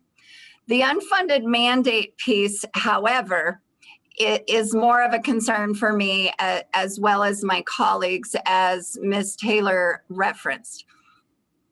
The statute currently reads that students do not pay tuition for dual and concurrent enrollment. The colleges, unless there is a BOCES in their tax district that does pay tuition for concurrent and dual enrollment, do not receive any funding for those services, for those classes. we have memorandums of understanding with the school districts in order to pay costs associated with the school district faculty teaching those classes. So those costs are not incurred by the colleges. Those are reimbursed by the school districts. However, my wraparound services statement earlier implies that we have to staff our library, for example, according to the number of FTE that we have. So our library resources and our library staffing has to be based on the numbers of students that we serve, regardless of if they are served already in a high school where there is a library. So just generally speaking, if the FTE at Northwest College through concurrent and dual enrollment would suggest I need an additional librarian, HLC requires that I hire an additional librarian. There is nothing in the current funding formula to fund that. Again, K-12 MOUs with the districts will pay for the faculty member that I have teaching in the high school. So that's covered, that faculty cost is covered, but those other costs of serving that student are not covered. Counseling services is another example. So as far as incentives, we were talking earlier about ways to incentivize students. In some ways, from the funding formula, there is no incentive for the colleges to reach out and offer these classes. The incentive is it's a great opportunity for students. And to the comment earlier about CTE students, Senator Rothfuss talked about what we talked about in the committee. I think there's tremendous opportunity for community colleges to offer more concurrent and dual enrollment in CTE. We used to have Perkins money for 2+2 programs back in the 80s and 90s. And Dr. Yenny remembers some of that too, that provided some of those opportunities for us. Those opportunities have gone away. And so we in the community colleges need to look for ways to do this. But there is a cost associated with it. So Representative Conley, did that get at what you were asking? Representative Connolly. Thank you, Mr. Chairman, and thank you, Dr. Hickswell, for a thorough explanation. But it occurred to me while you were giving it that is the simple solution to this simply to have UW administer the MOOCs, to develop them and administer them. All right, then we don't have to worry about, all of those issues that you just talked about. Dr. Hickswell.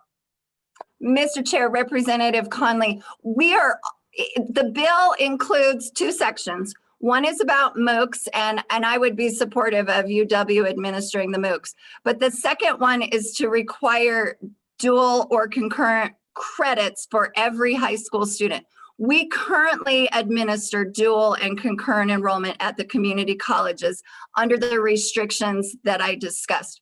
So what this bill does is twofold. It has a MOOC component and a graduation requirement component for dual and concurrent enrollment. Further comments by the committee? Senator Rothfuss. Thank you, Mr. Chairman. I just wanted to follow up on the administration. We did have an agreement, and the legislation reflects the idea that the MOOCs would be administered out of the University of Wyoming, and our intent, our discussion, and it is a little bit vague, but it's intentionally vague. We decided we just didn't want to put all the details of how the colleges and the university would interact. We can, but we chose not to.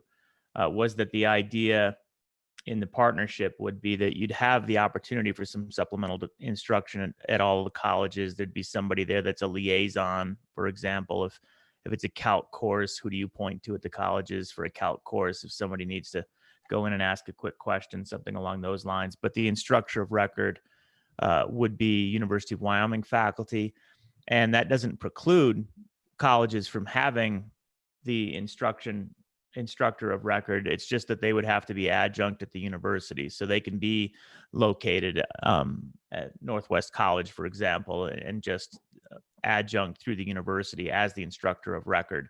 So we talked through all of those kind of conceptual ideas, but then we didn't really include it in the legislation because, again, it seemed like it was too down in the weeds for statute. So as intended, the University of Wyoming would be the administrative hub for all of the MOOC courses. But as President Hicks pointed out, this bill really is in two very different pieces. And the MOOCs side doesn't have a lot of concern or liability or funding problems realistically. That's not to say that there isn't some funding related, and maybe we need to look at that later. But I think the colleges are really more concerned, again, back with our funding formula for dual and concurrent enrollment, and the fact that if we're scaling up dual and concurrent enrollment and we're scaling up a system that I think we can all acknowledge isn't well designed, that scaling up a poorly designed system is just more challenging and more impactful, and requires us to, we would want to fix that funding formula before we really scaled up dual and concurrent enrollment, which is the second half of the bill necessarily requires that would take place. I think I've captured kind of the concerns there, and maybe a path forward here, Mr. Chairman, is to split this bill into two pieces because it's two very easy pieces to split into. And maybe the first part of the bill, the MOOCs, can go forward today, and maybe we need more work on how we're going to address high school or Hathaway success curriculum requirements for dual and concurrent enrollment, particularly in light of I don't know what we're going to do with the later bills, but I would sure change the approach. If we pass the third bill, I'd scrap the second half of this bill and change it and and do it like Representative Summers says, Mr. Chairman. So yeah, I think we can do better if we end up with the third bill. Members of the committee, what is your pleasure? I'm going to ask for a motion on the bill at this time. Well, Mr. Chairman, I'll move the bill then. It has been moved. Is there a second? It's been moved and seconded by Representative Connolly. And Mr. Chairman, Senator Rothfuss. Without working through the bill, I would just make a motion that we split off for now the second half of the bill, which is related to the college credit in high school, and completely eliminate that from the bill draft that we're considering now. And then after we're done with this bill draft, maybe we talk about how we want to move forward with that, whether we want that drafted as a second bill draft or whether we want to work the later bills first and then reflect upon it. I don't know. But I think at this point, I would move to amend the bill such that it only proceeds with the WYO-MOOC portion of the legislation and eliminates all non-WYO-MOOC related bits, which is effectively the second half of the bill. Second. Okay, it has been moved and seconded. Thank you, Representative Summers. So for clarification, Senator Rothfuss, you are looking at on page 5, line 12, you would delete the rest of the bill from there, or where would that deletion start? Yeah, Mr. Chairman, that's exactly where it would start on the deletion is page 5, line 12. Then you would delete through page 10, line 3, and then provide LSO with flexibility on section 3 to appropriately reflect that change, which may or may not be needed. I think it is needed. You have to mess with 8 through 11, but just leave LSO with that flexibility. And I did want to discuss one more thing in section 3 later, but I won't include that as part of this motion. And is that okay with the second, Representative Connolly? Or Representative Summers? It was your second. It's okay? Okay. So does everybody understand Dr. Hickman? Mr. Chair, for those of us who are not legislators, do we vote on this motion? In the past, and the members of the committee, everybody has one vote, one man, one vote. And so we move from there. Your vote is the same as the legislators. Is that correct, Senator Rothfuss? Yeah, Mr. Chairman, anytime I've done task forces, and I've done plenty of them, everyone has voted. Since we can't sponsor legislation, this is a vote of support effectively. And what we're doing at this point in time is supporting a certain piece of legislation. And since we want everyone's input on the task forces I've worked in the past, Mr. Chairman, blockchain, digital information privacy, et cetera, that's how we've always proceeded. Okay. Any further debate on the motion? Sensing that you are ready to vote, all those in favor, please raise your hand in front of your camera like that. And it is unanimous. So we have deleted at page 5, lines 12, all the way to page 10, line 3, and we are back on the bill. Any further discussion on the bill? Senator Rothfuss. Thanks, Mr. Chairman. The one thing that we don't have, which we can have, it was one of the staff comments, is do we want to direct a timeline or a number of MOOCs by a certain timeline be developed and implemented by the university and the colleges? I wouldn't put that in the primary statute. I'd put that in section 3 if we want it in non-codified. Basically, we shall have 10 MOOCs up and running by 2022 or something along those lines. And I'm fine either way. I just wanted to open that up for discussion. It was one of the points that we had in staff notes that Kayla pointed out. And I think it is worthy of a discussion. Do we want that directive to ensure that they're up and running by a certain timeline? Or are we comfortable just letting it roll out? Further comments by the committee? Do we have a motion on that issue? Mr. Chairman. Mr. Co-Chair. Yeah, really going to the staff comment, and it's on page 3. And I think we should put a number there. I think, and it doesn't have to be too overbearing, but I think if you know what that comment that's quoted right there and on page 3 is probably a pretty good place to start.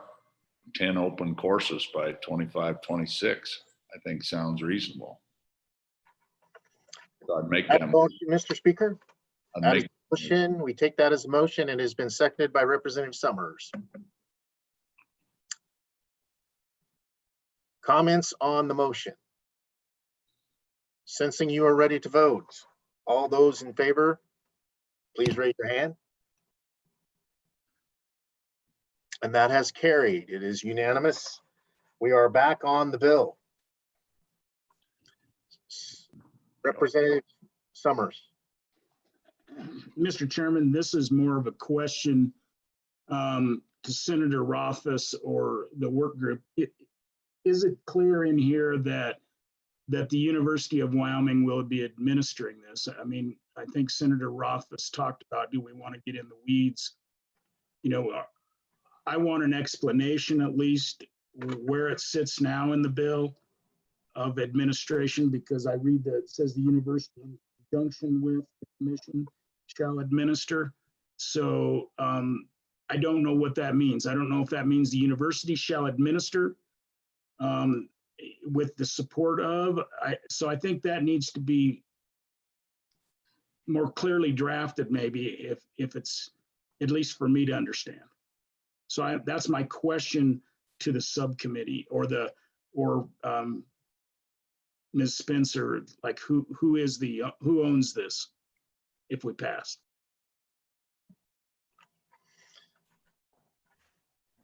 Mr. Chairman. Spencer, let's go to Senator Rothfuss. Thank you, Mr. Chairman. And Representative Summers, it is that language, page 3, the A paragraph, that is intended to clarify that the university has primary administration. It's not to say the language is perfect. If you feel that the in conjunction with is is not clear enough. I don't know what we could do to improve it, but that's the idea. The university, in conjunction with the commission and the Wyoming community colleges, shall administer open online courses. We could add another sentence there. I don't think there's any problem with adding another sentence that says the university shall have primary administrative responsibilities and operational responsibilities, something along those lines. We could even say faculty shall, University of Wyoming shall have all of the instructors of record, something along those lines. That's not good language, but we could add any of those things to help clarify. And I don't think there's a problem with that. Okay. Just to follow up, Mr. Chairman. Representative Summers. So, Mr. Chairman, I think that's important because the way I read it is in conjunction with, and then at the end, it has rulemaking authority to UW and CCs, and I don't think it's clarified. So I think you really do need to establish that, in my opinion. Mr. Biggs. Thank you, Mr. Chairman.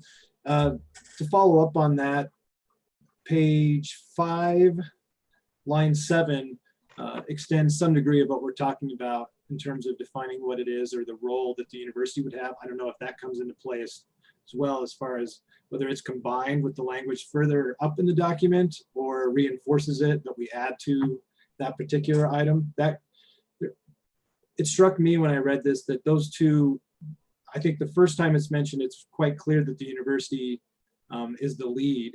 Here it says may or may not request or partner with the community colleges on this and that, line 7 of page 5. So I just wanted to bring that to the group's attention.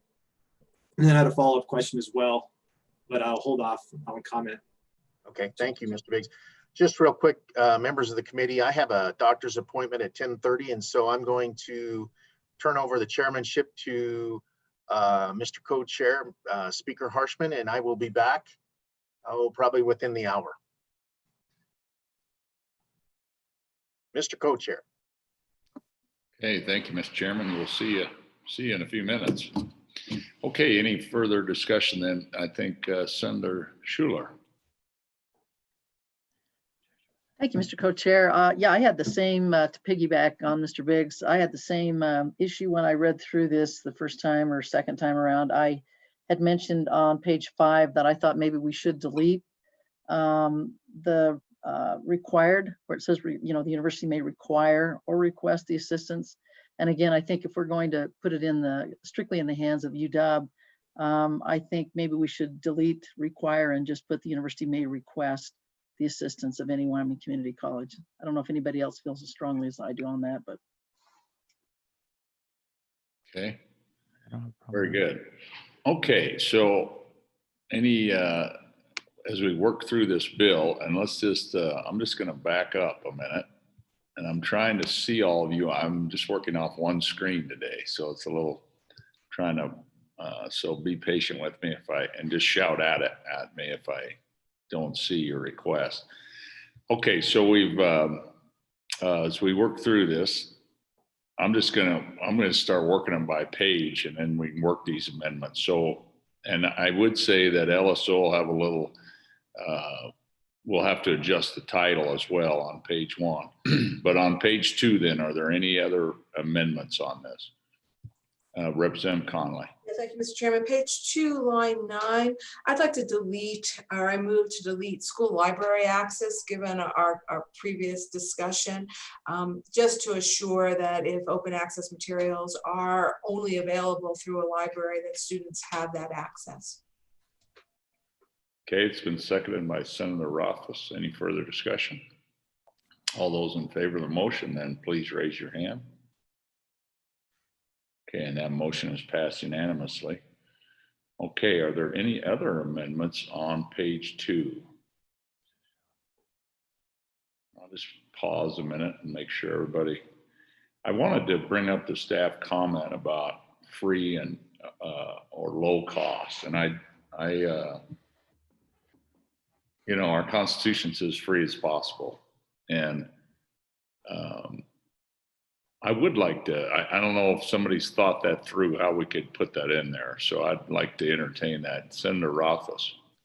Thank you, Mr. Chairman. I'll just tell you what our discussion was. We like the idea of $25-ish or something like that, just so that there was a high enough bar that people would have to give a few minutes of thought to it before doing it. And I don't have any problem with including allowances for financial aid or anything along those lines, but just enough that nobody's just clicking on it and forgetting about it, so to speak. Yeah. And so that was why we had low cost stay in there instead of free. But that's not to say that we can't go free. It was just to ensure that we didn't have that extra 25 or 50 people clicking on it that would lead to some level of engagement by the university or the colleges that then wouldn't be responded to, and it might create some challenges. So that was kind of the entirety, I think, of our justification for low cost. So there could be certainly an amendment to say not to exceed $25 per course. There sure could. Okay. Representative Conley. Yeah, thank you, Mr. Chairman. Again, I understand that, but the reality is that this is a requirement for kids that are in the K-12 system, for which we as a state are required to pay for. We don't require kids to pay for anything else. And now we're going to make them required to pay for a class. And honestly, we've taken out the second half of the bill, which makes it a graduation requirement. And let's just say we do bring that back. I am concerned that there's any fee that's associated with it and that we expect the child or the child's family to pay rather than the state. I think that's an interesting discussion, because I think probably most schools have some type of fees on their courses. I think every high school and every school in the state probably does. You take an industrial arts and you're burning metal or you're doing whatever, you're usually paying for what you build, those kind of things. So that's an interesting, but I think we can keep debating that. I think Mr. Biggs, did you have your hand up? Go ahead, please. Mr. Chairman. And to follow up on Representative Conley's concern and comment, there would be additional costs. This is a great leap forward, I think, in terms of what we're thinking about for serving K-12 and all of our students in post-secondary as well. As we move forward, it's 2020, these things are not going away. They're going to become more a part of what we do. But with that, there will be costs to the university and perhaps even to our community colleges. I wanted to make sure that we consider, for example, Coursera or some of the third-party or organizations, entities that do this quite well and are on the forefront, if that is included in this open online course mechanism, meaning if the university were to move forward with this, getting it right the first time with practice and entity structure that's already in place could help reduce or contain that cost. So I'd like to make sure that is part of the consideration here for the university versus going tabula rasa, just starting from scratch on something. This is something we could work off of existing platforms, correct? I don't see that it's prohibited, and maybe members would want to comment on that who are on that working group. Anyone? Yeah, Mr. Chairman, we definitely were neutral on that, allowing for great products out there to be used. At the same time, as we scale, I would anticipate that we would probably want to be looking to either open source products or other products, because if we've got thousands of people engaging in it, that might get costly. And if we're not going to be charging a substantial tuition, it probably ends up being more cost effective if we identify our own open source materials, optimize those materials, and provide the course internally. I would expect that to be much more cost effective than using a third party vendor, but it's neutral on that. Silent. Is there an amendment then perhaps on page 2 on this cost? We talked about $25. We'd like to. Yep, Mr. Chairman. Go ahead, Senator Roth. I would move to amend so that it's not more than $25. So I think that could work in right after the word low cost, not to exceed. Not to exceed $25. Well said, Mr. Chairman. So that's the motion. Is there a second by Representative Summers? Any further discussion on that? All those in favor, please raise your hand. Okay, all those opposed? Okay, that motion passes. Okay, thank you. Any other amendments on page 2? Okay, I'm gonna scroll now, half my screen to page 3. Amendments, Representative Summers. Mr. Chairman, thank you. And I'm going to make one. And then if the senator wants to amend it, it would be fine with me. But Mr. Chairman, on line 23, where you're in subsection A, I would like that to read, the university shall administer open online courses and shall coordinate with the commission and the Wyoming community colleges to provide that program. Okay, there's a motion. Is there a second? Seconded by Senator Rothfuss. Senator Rothfuss? Thank you, Mr. Chairman. My phrasing was nearly identical, and I'll just throw it out there, and we can pick, or maybe there's a better option. Mine was, the university shall administer open online courses and shall work in conjunction with the commission and the Wyoming community colleges. Mr. Chairman? Go ahead, Representative Summers. Mr. Chairman, I view that as a friendly amendment.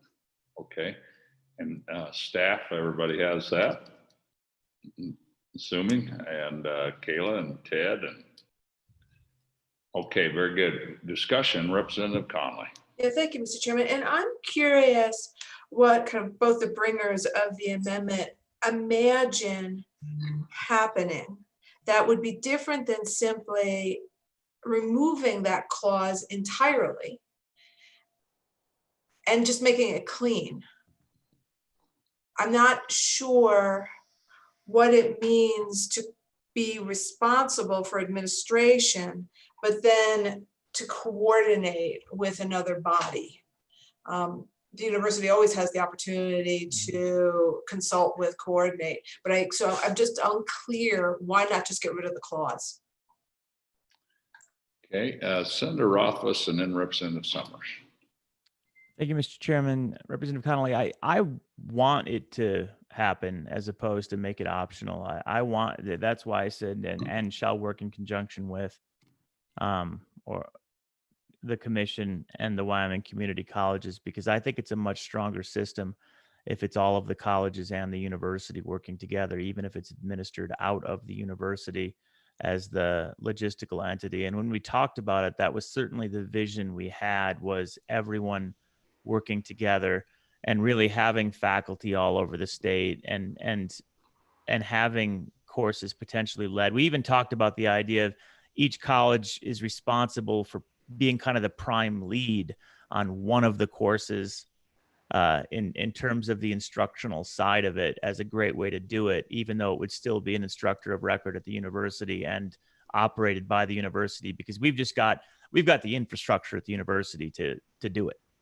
But that doesn't mean the university should be setting up all the courses. And I don't know the best way to structure that statutorily so it's carried out that way, but I do think that's the strongest approach. Yeah, thank you, Mr. Chairman. Actually, now I see it a little bit better, and what the vision is behind it and how that language actually makes that happen. So thank you. Okay, any further discussion on the motion? Okay, sensing you're ready to vote, all those in favor of the motion, please raise your hand. Okay, that motion is passed unanimously. Okay, are there any other motions I believe we're finishing up page 3. Any others on page 3 and then moving to page 4? I'll just pause a minute so folks can look that over. Okay, Mr. Biggs. Thank you, Mr. Chair. More a concern that I hadn't brought up previously, but it's been amidst the conversation here indirectly. Not penalizing students or having them the opportunity to retake these courses and how it affects their satisfactory academic progress. or even application or admission into institutions, this could impact that. I know we did talk a little bit about retaking courses earlier, but that's something that did not come up. This could impact financial aid, satisfactory academic progress, SAP, and even admission into our community colleges and university potential. So if we could have a discussion on that as to whether it sticks or not. I understand having low stakes, yet maintaining rigor, as Senator Rothfuss had brought up earlier, but we also don't want this to hinder them from matriculating and being able to be eligible for financial aid or continued financial aid with SAP. Yeah, that's a very good point. And so as I read paragraph 5, does that need to be strengthened then, or another paragraph added in there, members of the committee? Senator Rothfuss. Thank you, Mr. Chairman. I think the only nuance that we want to worry about with the spirit of the idea of letting them try and fail really is the concept of the case that I can see as being a problem is if you've got somebody enrolled in 12 credits and this becomes 3 of those credits. Other than that, if they've got 15 credits and they drop it, I don't want to care. I don't want to care. I want to the greatest degree possible not to care. But that's the one that when Curtis just mentioned that, I see that as a challenge case, because we have that definitionally where you now drop from full-time to part-time. And if we're not counting your credit, you get yourself in a sticky situation. And I guess the key here is we don't want to preclude that aspect of the requirement. And I don't know how we structure the language so that it can allow that one case to take place, because that's too much to fix, that you're dropping from full-time to part-time. And I'd ask Mr. Biggs if he thinks it precludes the university from treating it that way.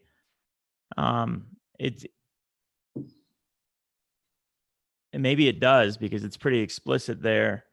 But I don't have a handy solution. And anything else with regard to satisfactory academic progress, it does seem perfectly reasonable if you're at 15 credits and you just fail at this course and you drop it and it vanishes. I don't see that hurting a student. I don't see any other cases where it ends up hurting a student. But I do see that one. Okay, Representative Conley. Yeah, thank you, Mr. Chairman. And I see another case, and that would be a low grade. All right, we're saying, passing is a D. You transfer that D in, all of a sudden you now have a GPA that could be problematic. And that would exist for kind of maintenance of certain scholarships or financial aid. Honestly, veterans, all of those GPAs are relevant. So thinking again about that D, because we're not going with pass fail. Explain that part to me, but what about a D or even a C for a high level student? I think we have some problems. Senator Rothfuss. Thank you, Mr. Chairman. I think it's actually a feature on those. You wouldn't transfer it in. You just wouldn't get the credit. It would vanish. You would make that choice yourself. I get a D. I don't want a D. It doesn't go on my transcript. Yeah. I get a C. I don't want a C. It doesn't go on my transcript. Heck, I get a B. I don't want a B. It wouldn't go on my transcript. Okay, Representative Conley. Yeah, Mr. Chairman, that's not the way my understanding of moving in credits work. In fact, I've had lots of students that you've got to take their whole transcript.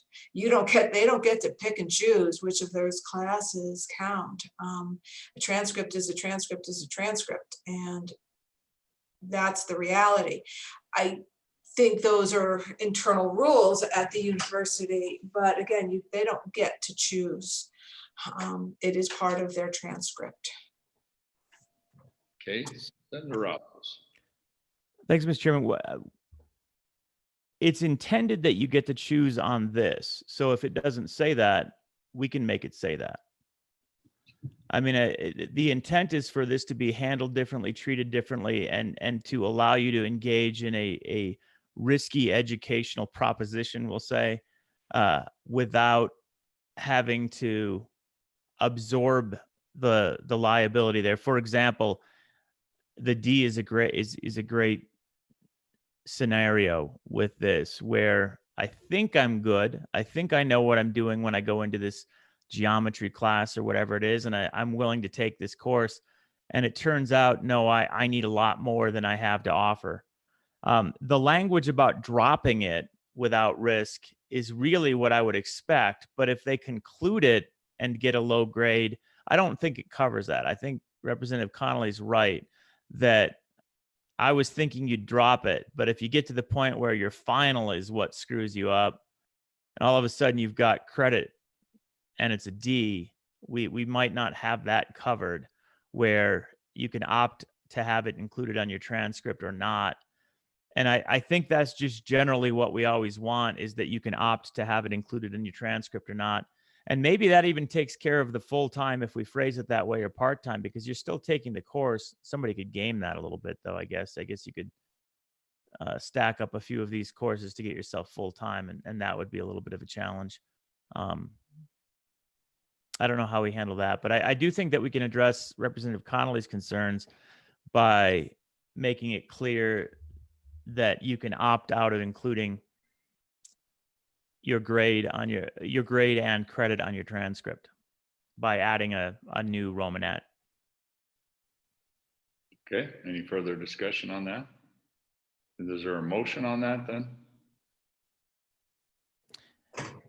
Page 4, Representative Connolly, or? Yeah, no, Mr. Chairman, I mean, I agree, and I think we do need a Romanet, and I'm furiously trying to come up with some language, and I'm not succeeding at this point. And so can we just have a conceptual amendment that adds to either 5, or we have a new Romanet that makes the MOOC transfer credit be optional for the student? That's conceptual. It's as conceptual as it can be. Okay, Mr. Biggs, are you seconding that? Yes, I am. Thank you, Mr. Chairman. Yes, I am. As I stated earlier, I tried really hard to figure out what the language is, but I know we need to do something with this to make sure we get it right for both ends, for the student and making sure it doesn't impact them as they move forward and graduate and choose to matriculate somewhere, only to be hit with the barrier of a 1.0 GPA before they're even graduated. But on top of that, how we take care of our institutions in the state, make sure we get it right on that end too. I think of our registrars and them right now pulling their hair out saying, wow, what are we doing here? Let's just get it right the first time. Thank you. Okay, thank you, Senator Rothfuss. Discussion.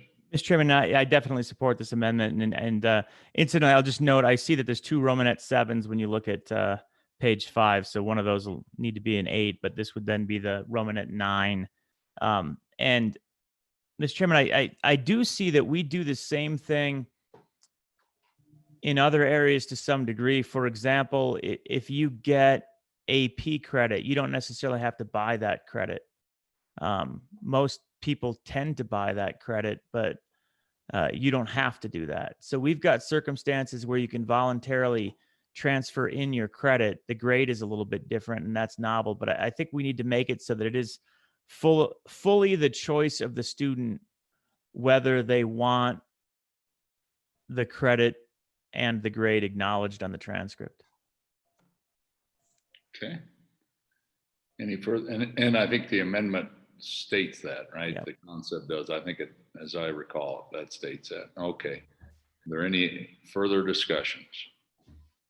Okay. All those in favor of the motion, then please raise your hand. Okay, that is unanimous. Okay, Senator Rothfuss. One other concept, though, that we're still stuck with is Mr. Biggs' idea about full-time enrollment versus part-time enrollment and how this works with that, and that is a challenge. I mean, the idea that nothing says I can't take 3 of these MOOCs at the same time, for example. And what are we going to do with that? That's 9 credit hours at the same time.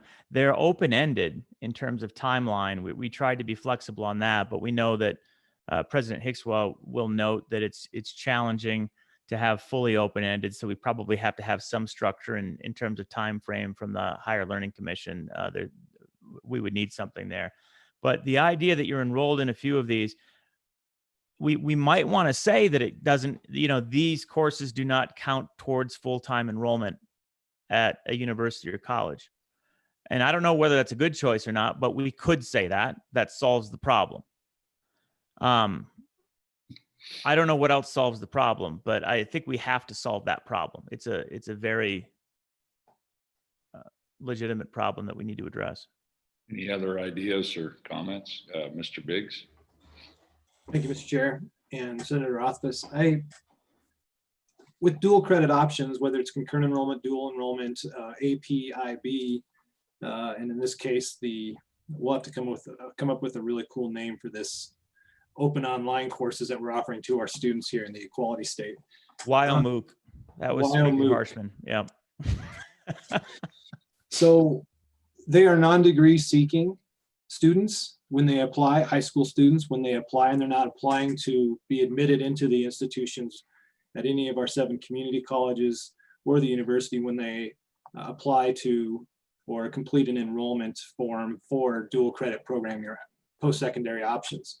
So if they were to take 3, 6, 9 courses or credit, they should be okay. But even at 12 or 15, if someone decided to really get after it and do so, they're still non-degree seeking, non-matriculated, so it shouldn't impact them. But it brings another point up.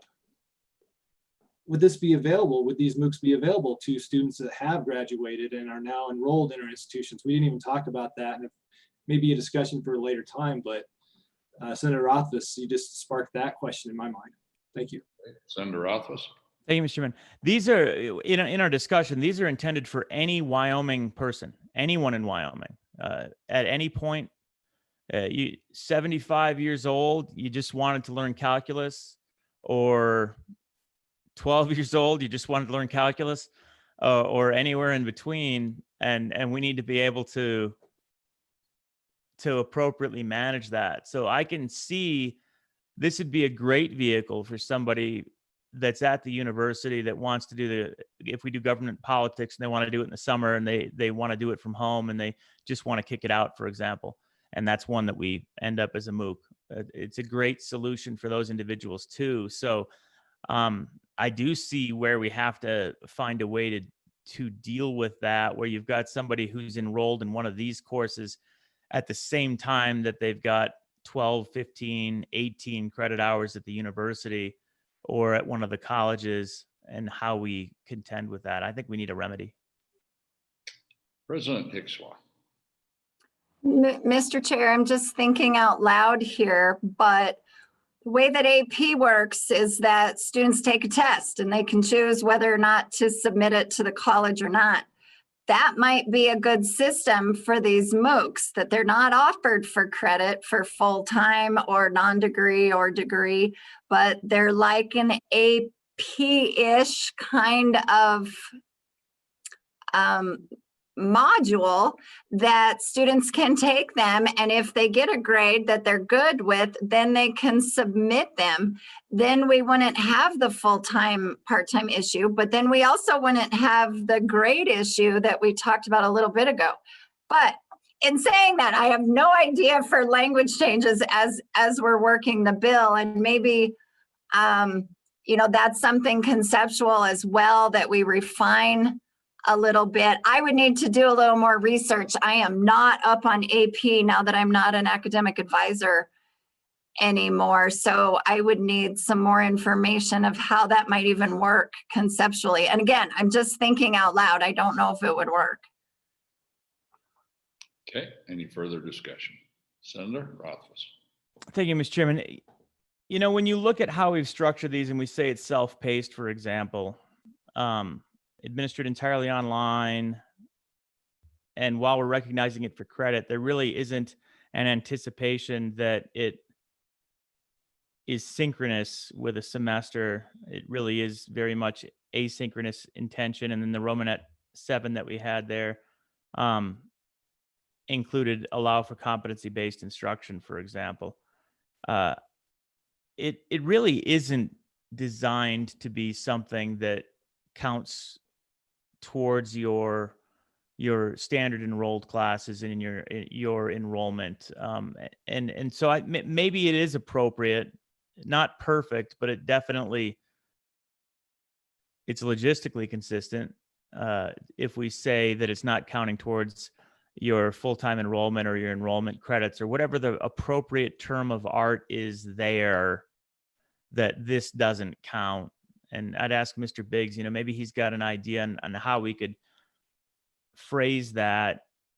And a conceptual is probably fine also. If we want to perfect the language, we can just make a motion saying that it's not going to count towards your standing at the university or at the colleges, that it is its own independent thing. And it does then effectively become like President Hicks was talking about, where you submit it when you're done. Yeah, right.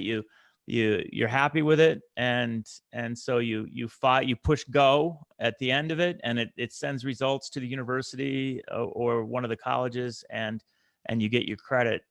I think that's consistent with certainly the spirit of what we're doing here, and I think it's administratively achievable to do it that way. So I guess I'd defer to Mr. Biggs if he has any idea on the language that's appropriate for that, or we can make a conceptual and one more conceptual amendment that just asks staff to get that language right, so that it's not counting towards your enrollment status, your full-time or part-time enrollment status.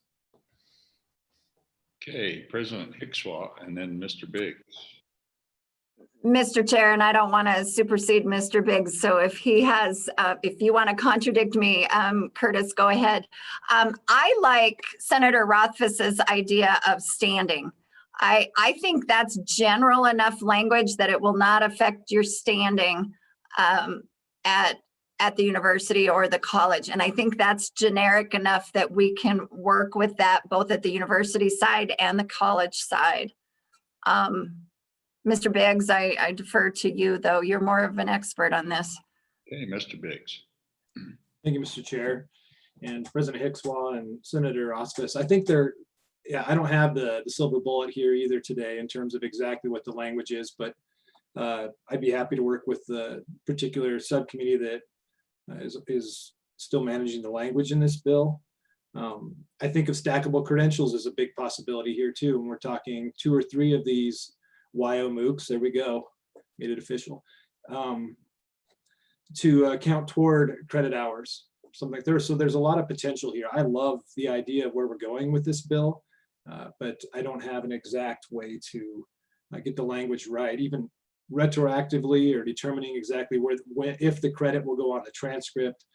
As President Hickswaw mentioned, the idea of AP is a keen example to consider, but again, I don't have language immediately. Okay, Representative Summers. Mr. Chairman, thank you. I think Senator Rothfuss's language is fine. Remember, this is going to go on down the line to rulemaking where it can be more refined. So I think if you're pretty broad, but get the point across now, that they'll be able to refine it. So I think Senator Rothfuss was on to something there. Okay, so we have a motion. Okay, Ms. Osborne. Thank you, Mr. Chairman. I was just going to chime in because I think using that word of standing, we don't want to get into something that messes up financial aid for college students. Because if we're only charging a maximum of $25 for a class, we want to keep it outside until that completion, and then it goes inside of the college system. Very good, thank you. Senator Rothfuss. I think you're muted. Senator, I think you're still muted. There you go. Thank you, Mr. Chairman. My apologies. Based on that discussion, I'll then provide a little more clarity for the motion to add a new Romanette on page 5, which would then be 8 or 9, somewhere in there, which would be that this course shall, and then the Romanette, not affect the students standing at the university or colleges for any purpose including financial aid or enrollment, and then provide LSO with flexibility to make that language better or conform it. Okay, and I think we've got that in Representative Summers. I think there's that amendment is out there. It's been so long now, I've forgotten. Or is that a new amendment? I think that's a brand new amendment. I think that's new. Okay. Wow, I've forgotten. It's been a good debate. Okay, and that is seconded by Representative Summers. So any further discussion? We've discussed it pretty well. I think we've got it. Okay, Cynthia, you ready? Oh, President Hickshaw. Mr. Chair, can you repeat the amendment, please? Sure, Senator Office. Thank you, Mr. Chairman. President Hickswa, it would be a new Romanet that would say not affect the students standing at the university or colleges for any purpose, including financial aid or enrollment. And I think it probably needs to be reworked just slightly, but that will give flexibility to staff to get that language a little better. Okay. Any further discussion? Okay, all those in favor of the motion, please raise your hand. Okay, that is passed unanimously.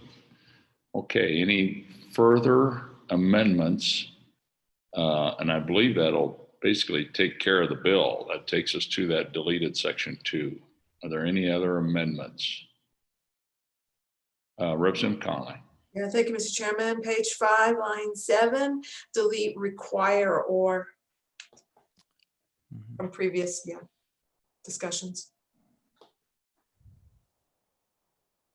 Okay, that's seconded by Representative Summers. Okay, any other discussion on that? All those in favor of the motion, please raise your hand. Okay, that is also passed unanimously. Okay, any other motions on the bill? Okay, we'll take a vote on the bill. Mr. Hewitt, can you please call the roll?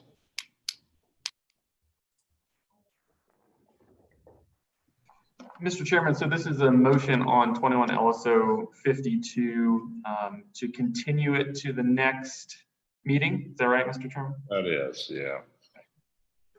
Dr. Hickswa. Aye. Ms. Osborne. Aye. Mr. Biggs. Aye. Dr. Yenny. Aye. Senator Rothfuss. Aye. Senator Schuler. Aye. Representative Summers.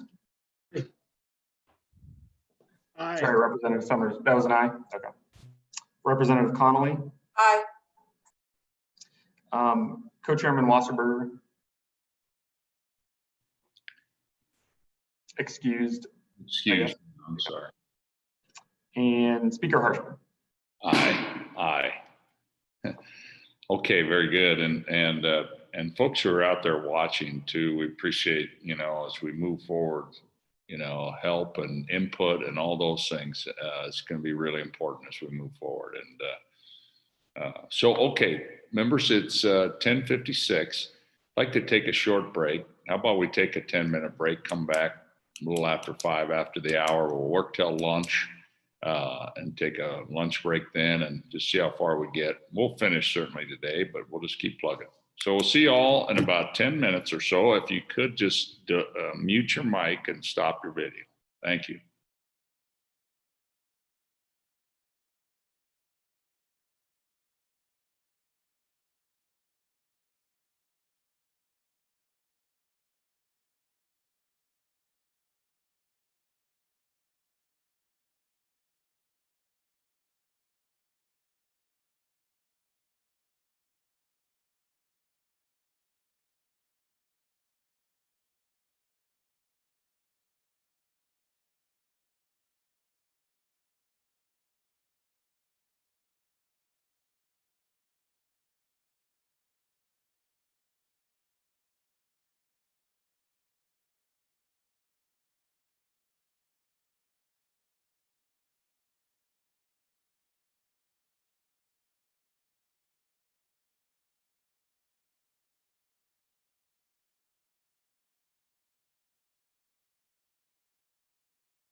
Okay. Can everybody hear everybody? Okay. Very good. I got a little problem here. I had to move. Okay, we're live now on YouTube. The next item on our agenda, I'm working off my one small screen here. The next bill on our agenda then is this draft number 101. Mr. Chairman. And that is Representative Summers.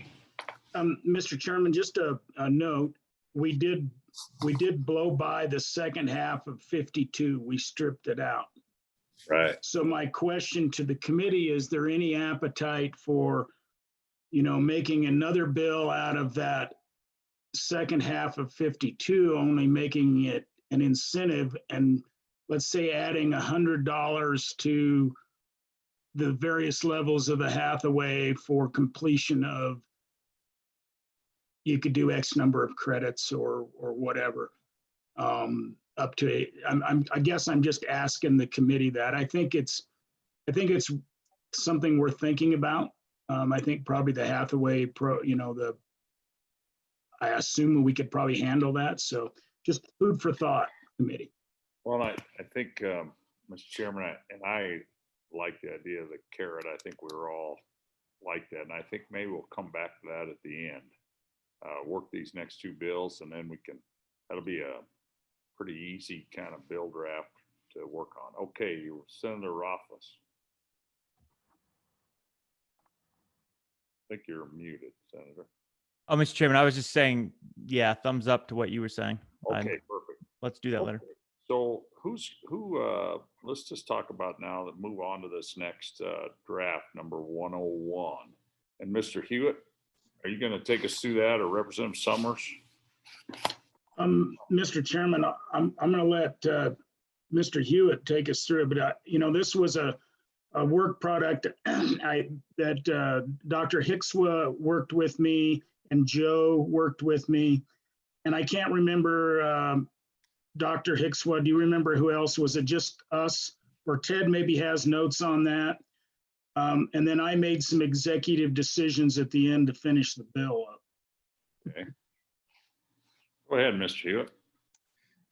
Thank you, Mr. Chairman. Yeah, Representative Summers is right. Dr. Hicks was on the subcommittee.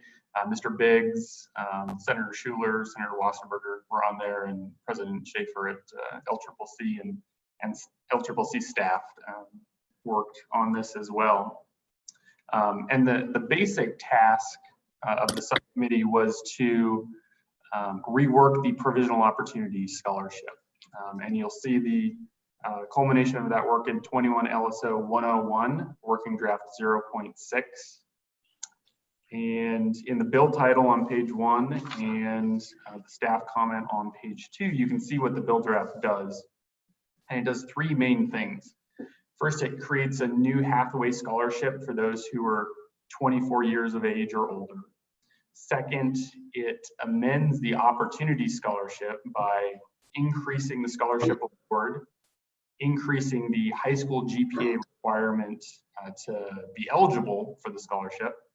It eliminates the ACT score requirement, and it eliminates the success curriculum requirement for Opportunity Scholarship students. And then third, the bill draft phases out the Provisional Opportunity Scholarship. And so it makes that portion of Hathaway endowment earnings available for something else.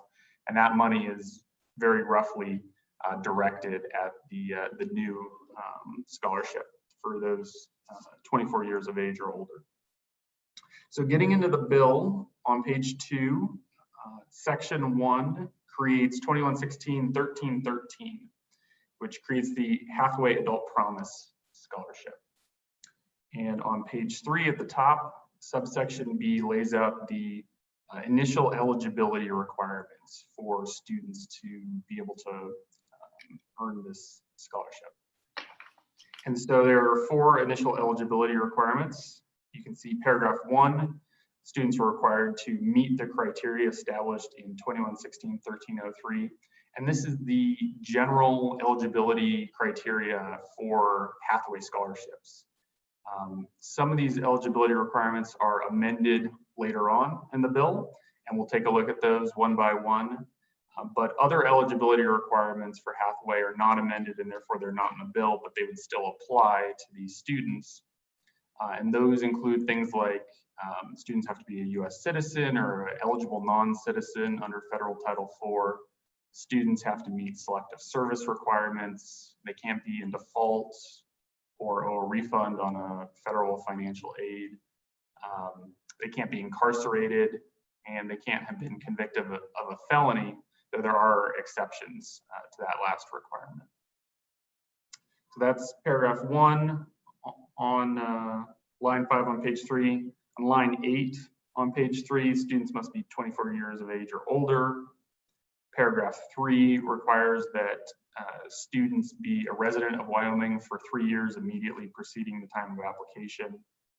And paragraph 4 requires that students cannot have earned a degree to be eligible for this scholarship. And degree is defined for purposes of the Hathaway statutes as a baccalaureate, an associate degree other than a certificate, and a graduate or professional degree. And continuing on page 3, subsection C provides the amount of the scholarship, and it covers the cost of tuition and fees for students at UW or a community college. Subsection D limits the scholarship to 4 full-time semesters. Subsection E down at the bottom of page 3 and on to page 4 lays out the continuing eligibility requirements for this scholarship. So at the top of page 4, you can see students have to take and pass 12 semester hours per semester.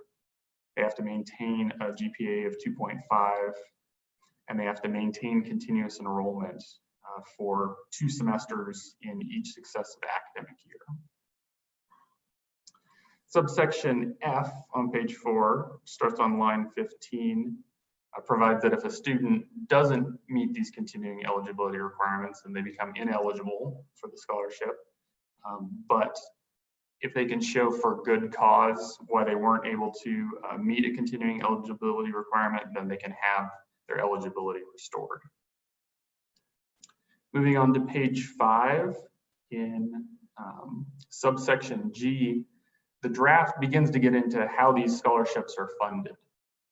So under the draft, each community college and UW would receive some portion of a pot of money that's set up later in the bill, but they would, the community colleges, UW would each get a tranche of money to provide these scholarships with.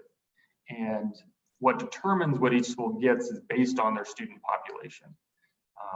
So each school gets its share of that money based on its share of students compared to all the students at UW and the community colleges. So on July 1st of each year, these funds would be distributed to UW and the community colleges, and they would award the scholarships. And then if they have any funds that are unallocated to students, by February 1st of the next year, those funds would come back to the state. And then the following July, they would get redistributed to all the schools. And then down at the bottom, page 5, subsection H provides that UW and each college have to award these scholarships based on applications provided by the students.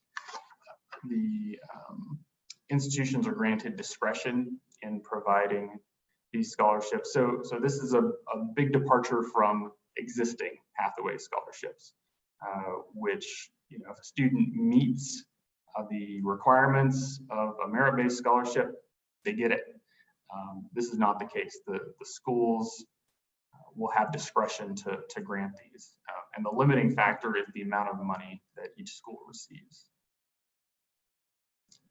On page 6, subsection J limits UW and the colleges from granting more scholarships than for which they receive funding.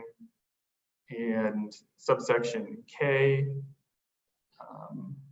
exempts this new section out of 2116-1308, which is a series of administrative provisions, but certain things are added back in, like rulemaking authority and reporting requirements. So, Mr. Chairman, that's section 1 of the bill. That creates a new scholarship. I'll pause for a moment here to see if there are any questions.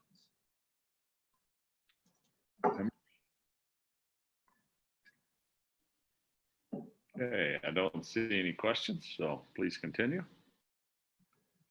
All right. Continuing on to page 7, down at the bottom, section 2 begins, and this amends existing statute. And so the first big change of section 2 is on page 8, line 13. And this is where the bill draft allocates funding for these new scholarships. So under current law, 100% of earnings from the Hathaway endowment account are directed to the Hathaway expenditure account. And these funds are then split 80-20, 80 to fund merit-based scholarships and 20 to fund need-based scholarships. The draft reduces this 100% allocation of the earnings to 95%, and the remaining 5% goes to a new account. And that new account is created in subsection C on page 9, and is the Hathaway Adult Promise Scholarship account. And so that's where these 5% of earnings come, and then those earnings annually are distributed to UW and the community colleges. On page 10 of the draft, the draft begins to amend existing eligibility requirements for all of Hathaway. And so now we start to impact the Opportunity Scholarship and the Provisional Opportunity Scholarship.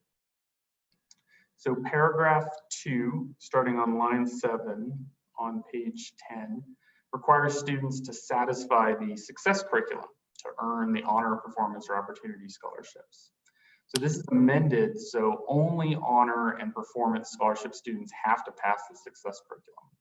Opportunity students and provisional opportunity students would just have to graduate from high school. And the same is true of the new scholarship, the Adult Promise Scholarship. There would be no success curriculum for that. Down at the bottom of page 10, you can see this paragraph, subparagraph 3A on line 16 is amended.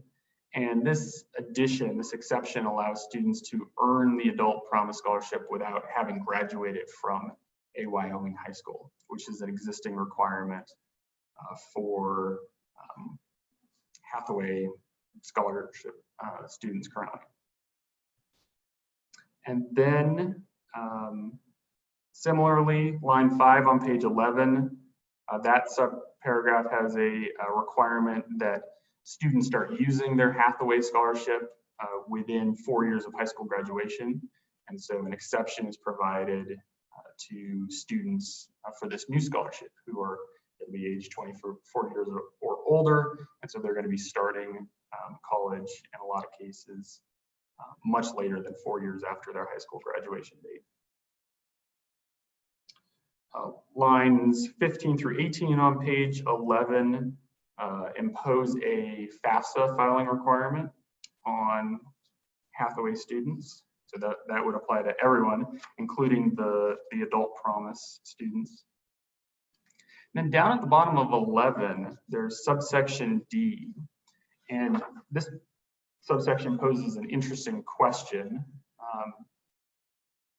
This subsection currently provides that students have 6 years from the time they start using their Hathaway scholarship to use it entirely, or else they lose it. And so an exception is provided for that for students receiving the Adult Promise Scholarship. And where this would be potentially useful is if a student, say, in 2010, started using a Hathaway scholarship, and then they, for whatever reason, stop attending college, don't make use of the scholarship. With this exception, potentially, now, more than 6 years later, they could come in and begin using the Adult Promise Scholarship if they're eligible for it. But certainly a policy call on this body's part regarding whether or not to create an exception to the 6-year limitation. And then continuing on at the bottom of page 12, 2116-1304 is amended. And the amendments in here eliminate the standardized test score requirement for opportunity students. It increases the high school GPA requirement for these students from 2.5 to 3.2, and it increases the opportunity scholarship award from $840 per semester to $1,000 per semester. And I'll note that that does conflict with the next bill, 21 LSS 64, which creates the lump sum award for Hathaway recipients. Down at the bottom of page 13, this amends the provisional opportunity scholarship. And this phases it out.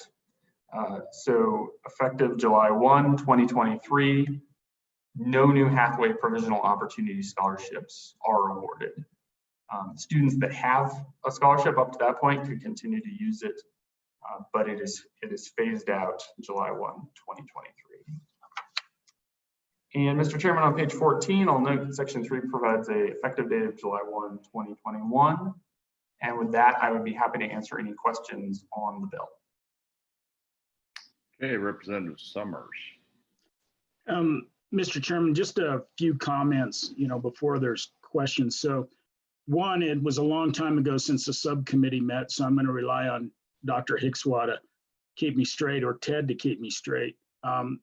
But really kind of what we were trying to do was get rid of the bottom level of the Hathaway, utilize that money for this promise program for people older than a given age, 25. We bannered around what those ages should be and what the length of residency should be and those sorts of things. Those are all policy calls. But then we also recognize, and I think this is the biggest challenge for me, and I actually really like this, where we're headed. But the biggest challenge for me is, so we recognize the very bottom level of the Hathaway is not being really successful, either getting a credential or getting a certificate or getting a degree. But there are some kids that are successful. And so the challenge is, if as that goes away, will they have some advantage to move up to the next level? And so what we do is we take away the ACT, which I know is a favorite of a certain senator that's on this call right now, but we impose a greater GPA average, and we recognize that maybe some kids are going to be concentrating on music or welding or whatever it may be in high school that may get some good grades and may be able to pull some of those successful kids that may be in that very bottom, be able to pull them up. So that was kind of the challenge. You can see there's several policy calls in this whole piece. And I guess I'll leave it at that and let people ask questions or comments. Okay. Okay, Representative Conley. Thank you, Mr. Chairman. And I think I'll start with just the broader question rather than some of the specifics, because I agree that there's a lot in here. There's a lot of policy choices in terms of the Hathaway in general. So I think the committee kind of was given the task of thinking about a scholarship level that could bring back students. That being said, we left last time with three ideas, and I was hoping they could work well together. And what I'm curious about is if this committee talked at all about the next bill, which is to kind of turn the Hathaway dollar amount into a pot. It's something that's earned by a kid in high school, and then they get to draw down on it. That's basically what the next bill does, and gets rid of all of the kind of eligibility requirements for maintenance of that award. Instead, it seems like this bill kind of doubles down a bit on a student needing to maintain the award post-high school. So I'm curious if you thought more about that and the decisions that were made along those lines. Okay, Representative Summers. So, Mr. Chairman, and like I said, it's been a while since we met. I do know that we talked briefly about the idea of, you know, a pot of money and carrying it on, but no, we pretty much just, and committee, correct me if I'm wrong, we just plugged down this line as if we get rid of one level of the Hathaway, what would that look like? Add this promise program. And so the other bill is a completely separate idea that we didn't really contemplate as being a replacement. Okay, President Hickswaw. Mr. Chair, to continue off of Representative Summers as a member of the committee, Representative Summers reflected what I recall as well. Essentially, what we talked about in big picture terms is we have a very strong merit-based scholarship program. And we have some needs in our state for need-based grants. And we went back and forth of, do we amend some of the current statute to make it work? And I'm really pleased with how it turned out, Representative Summers, to take all the things that we talked about, because it's very, very complicated. And we looked at that success data and the GPA gaps in order to make some of the policy recommendations that you see here today. And Mr. Chair, Representative Summers, my only thinking or what I'm looking at as I am reviewing the language is that it's called a scholarship, not a grant. A lot of the adult promise programs in the country are called grants because older adults who weren't successful in high school or things happened, or if they're first generation and low income, don't see themselves as worthy of a scholarship. That complicates the language on page 8. It defines a scholarship, but I just wanted to point that out, that might be a barrier for the population that we are talking about. However, I also know that it's revising the current Hathaway scholarship, so that language may be a challenge. But that's essentially what we did, is we looked at a way to do a need-based program in Wyoming, which is very exciting. Representative Summers, and then Senator Schuler. Mr. Chairman, thank you. And I guess to Representative Connolly's question, so if you think about the second bill, which is, it's a Wyoming student that has a pot of money that then could come back throughout his life or her life and utilize that money for education.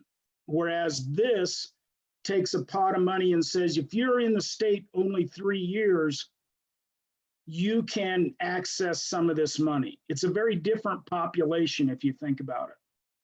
And I think there was, because I was the guy pushing, do we want to have more years of residency, those sorts of things. There's all kinds of ways to handle that residency issue. And I think and Dr. Hickswaw can kind of relay back, and I'm sure Joe could as well, that they really like that, because there is that's a group of population we need to deal with, that there's people that's moved in that need to be educated for jobs that are on the ground today. We don't want them moving here just for this, but if they've been here a little while, we certainly want them to access. So that was a question of access, Representative Connolly, as well. Okay, Senator Schuler. Thank you, Mr. Co-Chairman. I would agree with Representative Summers and President Hickswaw. I think we really bandied about a lot of the other promise programs, looked at those, and had quite a good discussion even on the age. Most of those age requirements are 26. We felt like 24 was maybe a better way to look at this. And part of that, I think, if I recall, was because we started looking at some of our issues with workforce and the fact that we're seeing a lot of layoffs. Maybe some kids from high school that, thought maybe I'll go to the coal mines and make bigger money, and now they're laid off, or they're in the oil business and laid off. And so we wanted to try and keep those kids here within our state. And so I think we kind of wanted to tap into a little different demographic than what the provisional, obviously, scholarship does for the Hathaway. So I think the 2.5, I think the $1,000, I think we just all agreed that those were all good incentives. And if we can get those kids here and maybe get them tapping into this money and maybe finding a different career choice by having this available to this group, I think is really the focus of this scholarship. Thank you. Okay, Ms. Osborne. Thank you, Mr. Chairman. I guess a question that I have and a concern is, it seems that, okay, we've got kind of two different levels, that someone is a high school student, they've worked really hard, they've got a 3.5 GPA, and we're saying you can have $13,344 or $13,440. So, which is $1,680 per semester as it currently stands with 8 semesters. However, we're saying if you're 24 years old, we'll pay 100% of your tuition and fees. To me, that's a real injustice to our high school students. I mean, or the person might say, well, I'm way better to just take a little bit of college, pay for it with my $1,680 that I have every semester. And then when I turn 24, I can get for 4 full semesters, I can get it all 100% of my tuition and fees paid for. Or maybe I'm missing something in this, but that just seems like an inequality. Okay, Representative Summers. Mr. Chairman, thank you. It certainly is an inequality. And I think we debated that extensively in the subcommittees. Should this be a half pay? How should we do it? And in the end, we kind of fell in line and went with the LCCC model, more or less, to do the full meal deal. And even though it might result in significantly less scholarships, and I would, Dr. Hicks, well, I'd keep picking on her, but she's probably going to have to speak up on this. But that was, yes, that's in one of those policy calls. It's certainly something you could change in the program. I think it is putting an emphasis on trying to educate people that are out there at an older age and trying to give them access to education and a workforce, recognizing that maybe it is a bit of an inequality, but it's trying to get workforce on the ground, basically. Okay, President Hickswaw. Mr. Chair, Ms. Osborne, part of the motivation of us doing it this way, and you're exactly correct, it does create that inequality, but it is specifically what Representative Summers alluded to. It is to address the population in Wyoming who does not have a credential that is employable. There's something like 67,000 adults currently in Wyoming who do not have a high quality credential. I am just finishing as co-chair of the Attainment Council, our strategic plan. We just approved it last summer. And part of that strategic plan really focuses on education attainment of adults. And one of the recommendations that we've made is to try to figure out a way in our state to fund an adult promise program. This bill is a good start. As Mr. Hewitt mentioned earlier, there are limitations to that. The dollars will be allocated to the individual scholarship or the individual colleges. I can guarantee you there will be more applicants than what there is money. So I think the fact that the amount of funding that's available for this need-based program balances the inequities that you're concerned about, because the Hathaway, the regular Hathaway that we currently have in place pays for it all. The other will be application-based. Financial aid has to be applied for in the new program, or now as we have it established. And so we'll be able to use those financial aid dollars at the colleges to help balance out people's financial aid package to be able to get as many adults through the program as possible.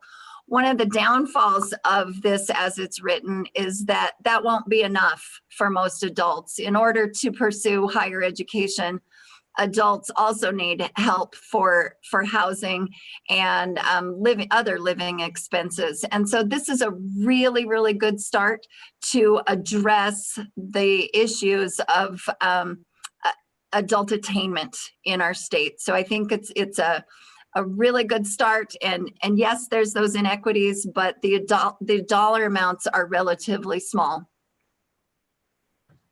Okay, any further, Ms. Osborne?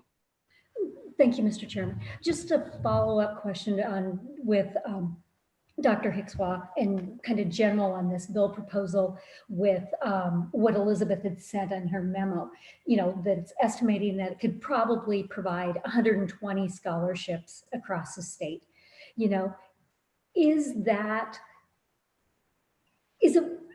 It's a beginning, but is it a beginning that's even of any material significance? Yes, we're talking $1 million, but is it enough to, or is it just another program that we say is out there, but it's not enough to really even address a need?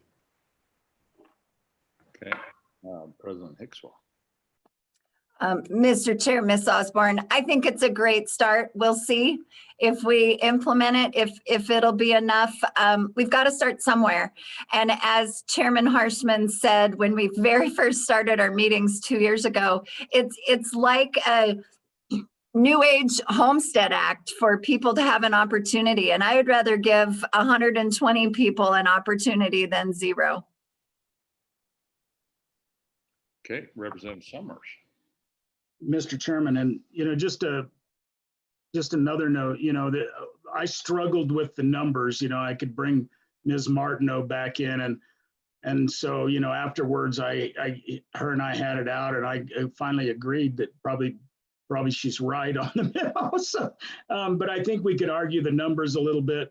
And I know Speaker Harshman has had different numbers at different times, and kind of the backside of this whole program, how we fund it, as far as what the actual numbers is, what percentage we use, we could do something there as well. We have to be within the bounds of what the Hathaway would provide, without adding any more additional allocations, appropriations. But, I think it is a start. I think it is a recognition on our part. We tried to do that a bit with Wyoming Works. I think it is a recognition on our part that we're recognizing a hole in our educational system in the state of Wyoming. So I think from that perspective, it's good. The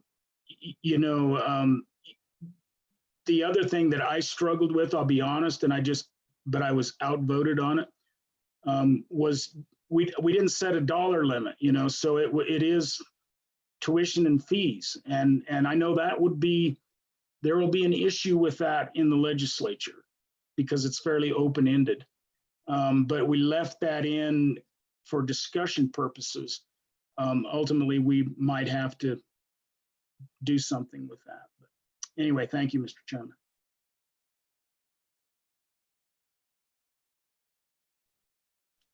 Okay, Representative Conley. Yeah, thank you, Mr. Chairman.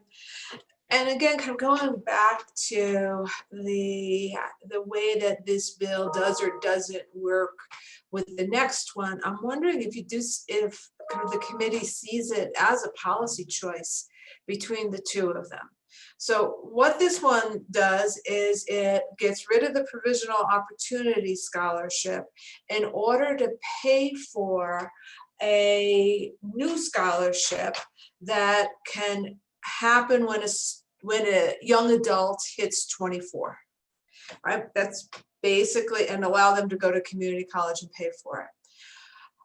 The next bill says that a student who has kind of earned the level of a provisional opportunity scholarship has in their pot $3,360 and has 20 years to use it.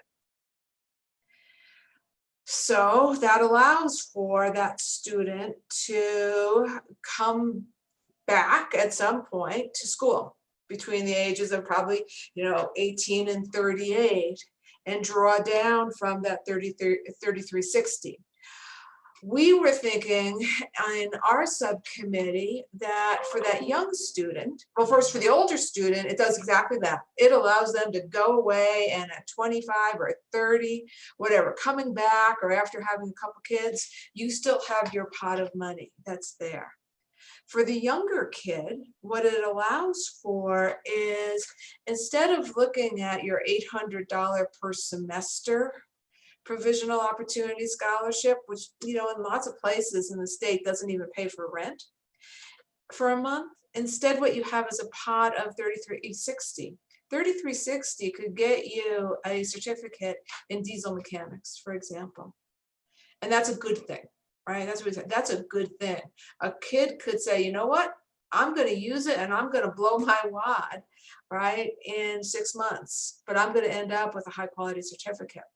So it seems to me that there's a lot of policy choices just in this bill, but it could be also a policy choice between this bill, which gets rid of provisional opportunity and says a kid needs to wait until they're 24, and honestly, in order to access some kind of credential, having some of the, I think, the issues that Ms. Osborne brought up, right? Or do we look at it as a pot of money that a kid out of high school has access to? And I'm curious if the committee sees it the same way. Is that really a policy choice that we have between these two regarding that money and this kind of level? Thanks, Mr. Chair. Representative Summers. Mr. Chairman, thank you. There's a lot of policy. I don't think it's an and/or. I think you could do a combination. I think the one thing you have to think about, so if you do just the pot of money on the very bottom end of the Hathaway, and we know that cohort of kids does very, very poorly, then they go out and let's say they waste a year's worth of that money, decide it's not cut out for me, I'm going to wait. So in essence, we may have, I'm not going to say we have, but we may have wasted money or used money, but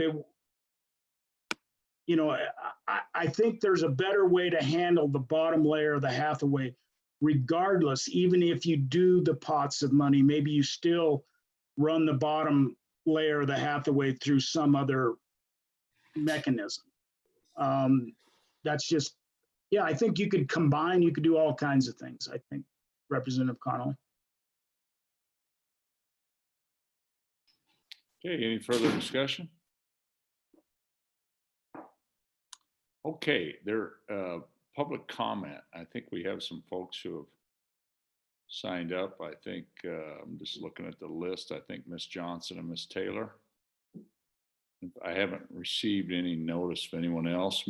Ms. Taylor, I see you there. Can you go ahead? Public comment. Floor is yours. Hi, Mr. Chairman, members of the committee. Again, thank you. I'm Erin Taylor, representing the community colleges through the Trustees Association. I just wanted to make my comments brief. You did hear a little bit earlier as reference from Dr. Hicksblaw. The community colleges absolutely support this idea. And if you might recall, the legislative priorities from WACD from the last several legislative sessions, this sort of an adult grant program is something that's one of our top priorities.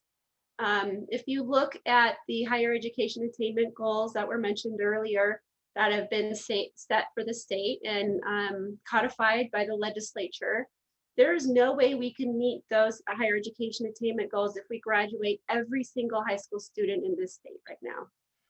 And you know that's not quite happening. So this adult population is very, very important. There's estimated 60-some thousand people that are of that working population that are adults that don't have a credential. And so targeting and allowing some more tools for those folks to get back to school is really critical. So we really laud the idea. Are we all the way there? No, but we're a step further than we were before. And so I really would just want to say I appreciate the work of this committee for considering this idea. You heard from Dr. Hickswa, adult students, largely when they go back to school, it isn't just about tuition and fees. It is about how am I going to pay childcare? How am I going to make rent? I'm still working 2 jobs or 1 job. And most students who attend community colleges are in those situations. But if this can help bridge that gap on some level, that's something that's important. I'm just checking to see if I missed anything else. Oh, the other thing that was brought up with some of the colleges that we talked about was maybe considering a part-time component to this, as most students who do attend community college and most adults are not able to do it full-time. So I don't know how that would fit in. I don't have an idea on how exactly it looks like, but that just might be something to consider. We've all been adulting for a long time here on this committee, and we all know when our budgets get tight, you have to make tough choices as to when it's time to make an investment that might cost you more later. And I would submit to you that this is one of those times that's worth it to make this investment for our state, for an educated citizenry, for a workforce that's able to move forward, move up, and help their families and our economies. Those are my remarks, Mr. Chairman. Thank you for the opportunity. Hey, thank you so much for joining us in your remarks. Any members have questions for Ms. Taylor? Okay, thank you so much. Appreciate it. Okay, Mr. Biggs has a question. Go ahead. Thank you, Mr. Chair. And not so much a question, but just a supportive comment on the part-time element. At the university, we took a look as we reviewed the bill and looked at how it fits for the students transferring, potentially transferring and currently in our programs, as well as the most recent Trailblazer supports that came out in the past month or two through the governor's office. As noted, a lot of these folks in this age category with 24 or older may be looking, unless they're dislocated workers, which is a great service to them, they may not be able, they may be working full-time, or they've got life full-time beyond this. So a part-time consideration might be a boost or a boon to this particular bill. Okay, very good. Any other comments? Any questions for Ms. Taylor? Okay, thank you so much, Ms. Taylor. Appreciate it. Mr. Chairman? Ms. Martineau. I would just like to note that we did hear from Ms. Johnson, and she said she had no further public comment for today to provide. Okay, very good. Okay, and Ms. Martineau, I have not, my email is not lit up with anybody else that, yeah, we try to accommodate folks. So, okay, members, here's, I guess, thinking of our work schedule here, I'm thinking that we start our lunch right now, come back, and then we'd take a motion on this bill and start working this bill. And then we have one after this. And if the committee wants to talk about the half of the first bill that we lopped off, that a potential another bill draft. So I'm thinking it's 11:54, looking at about 12:45 then, if we could come back and get started again. Does that work for everybody? I'm looking kind of, yeah, I'm seeing all the heads nod. So, okay.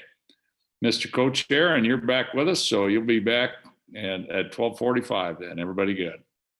Mr. Chairman, I would also note for anybody who is on the stream, if you are watching, we will have a new PM stream for you this afternoon. Okay, so it'll be a new stream on YouTube. Very good. Thank you so much. See you in a bit.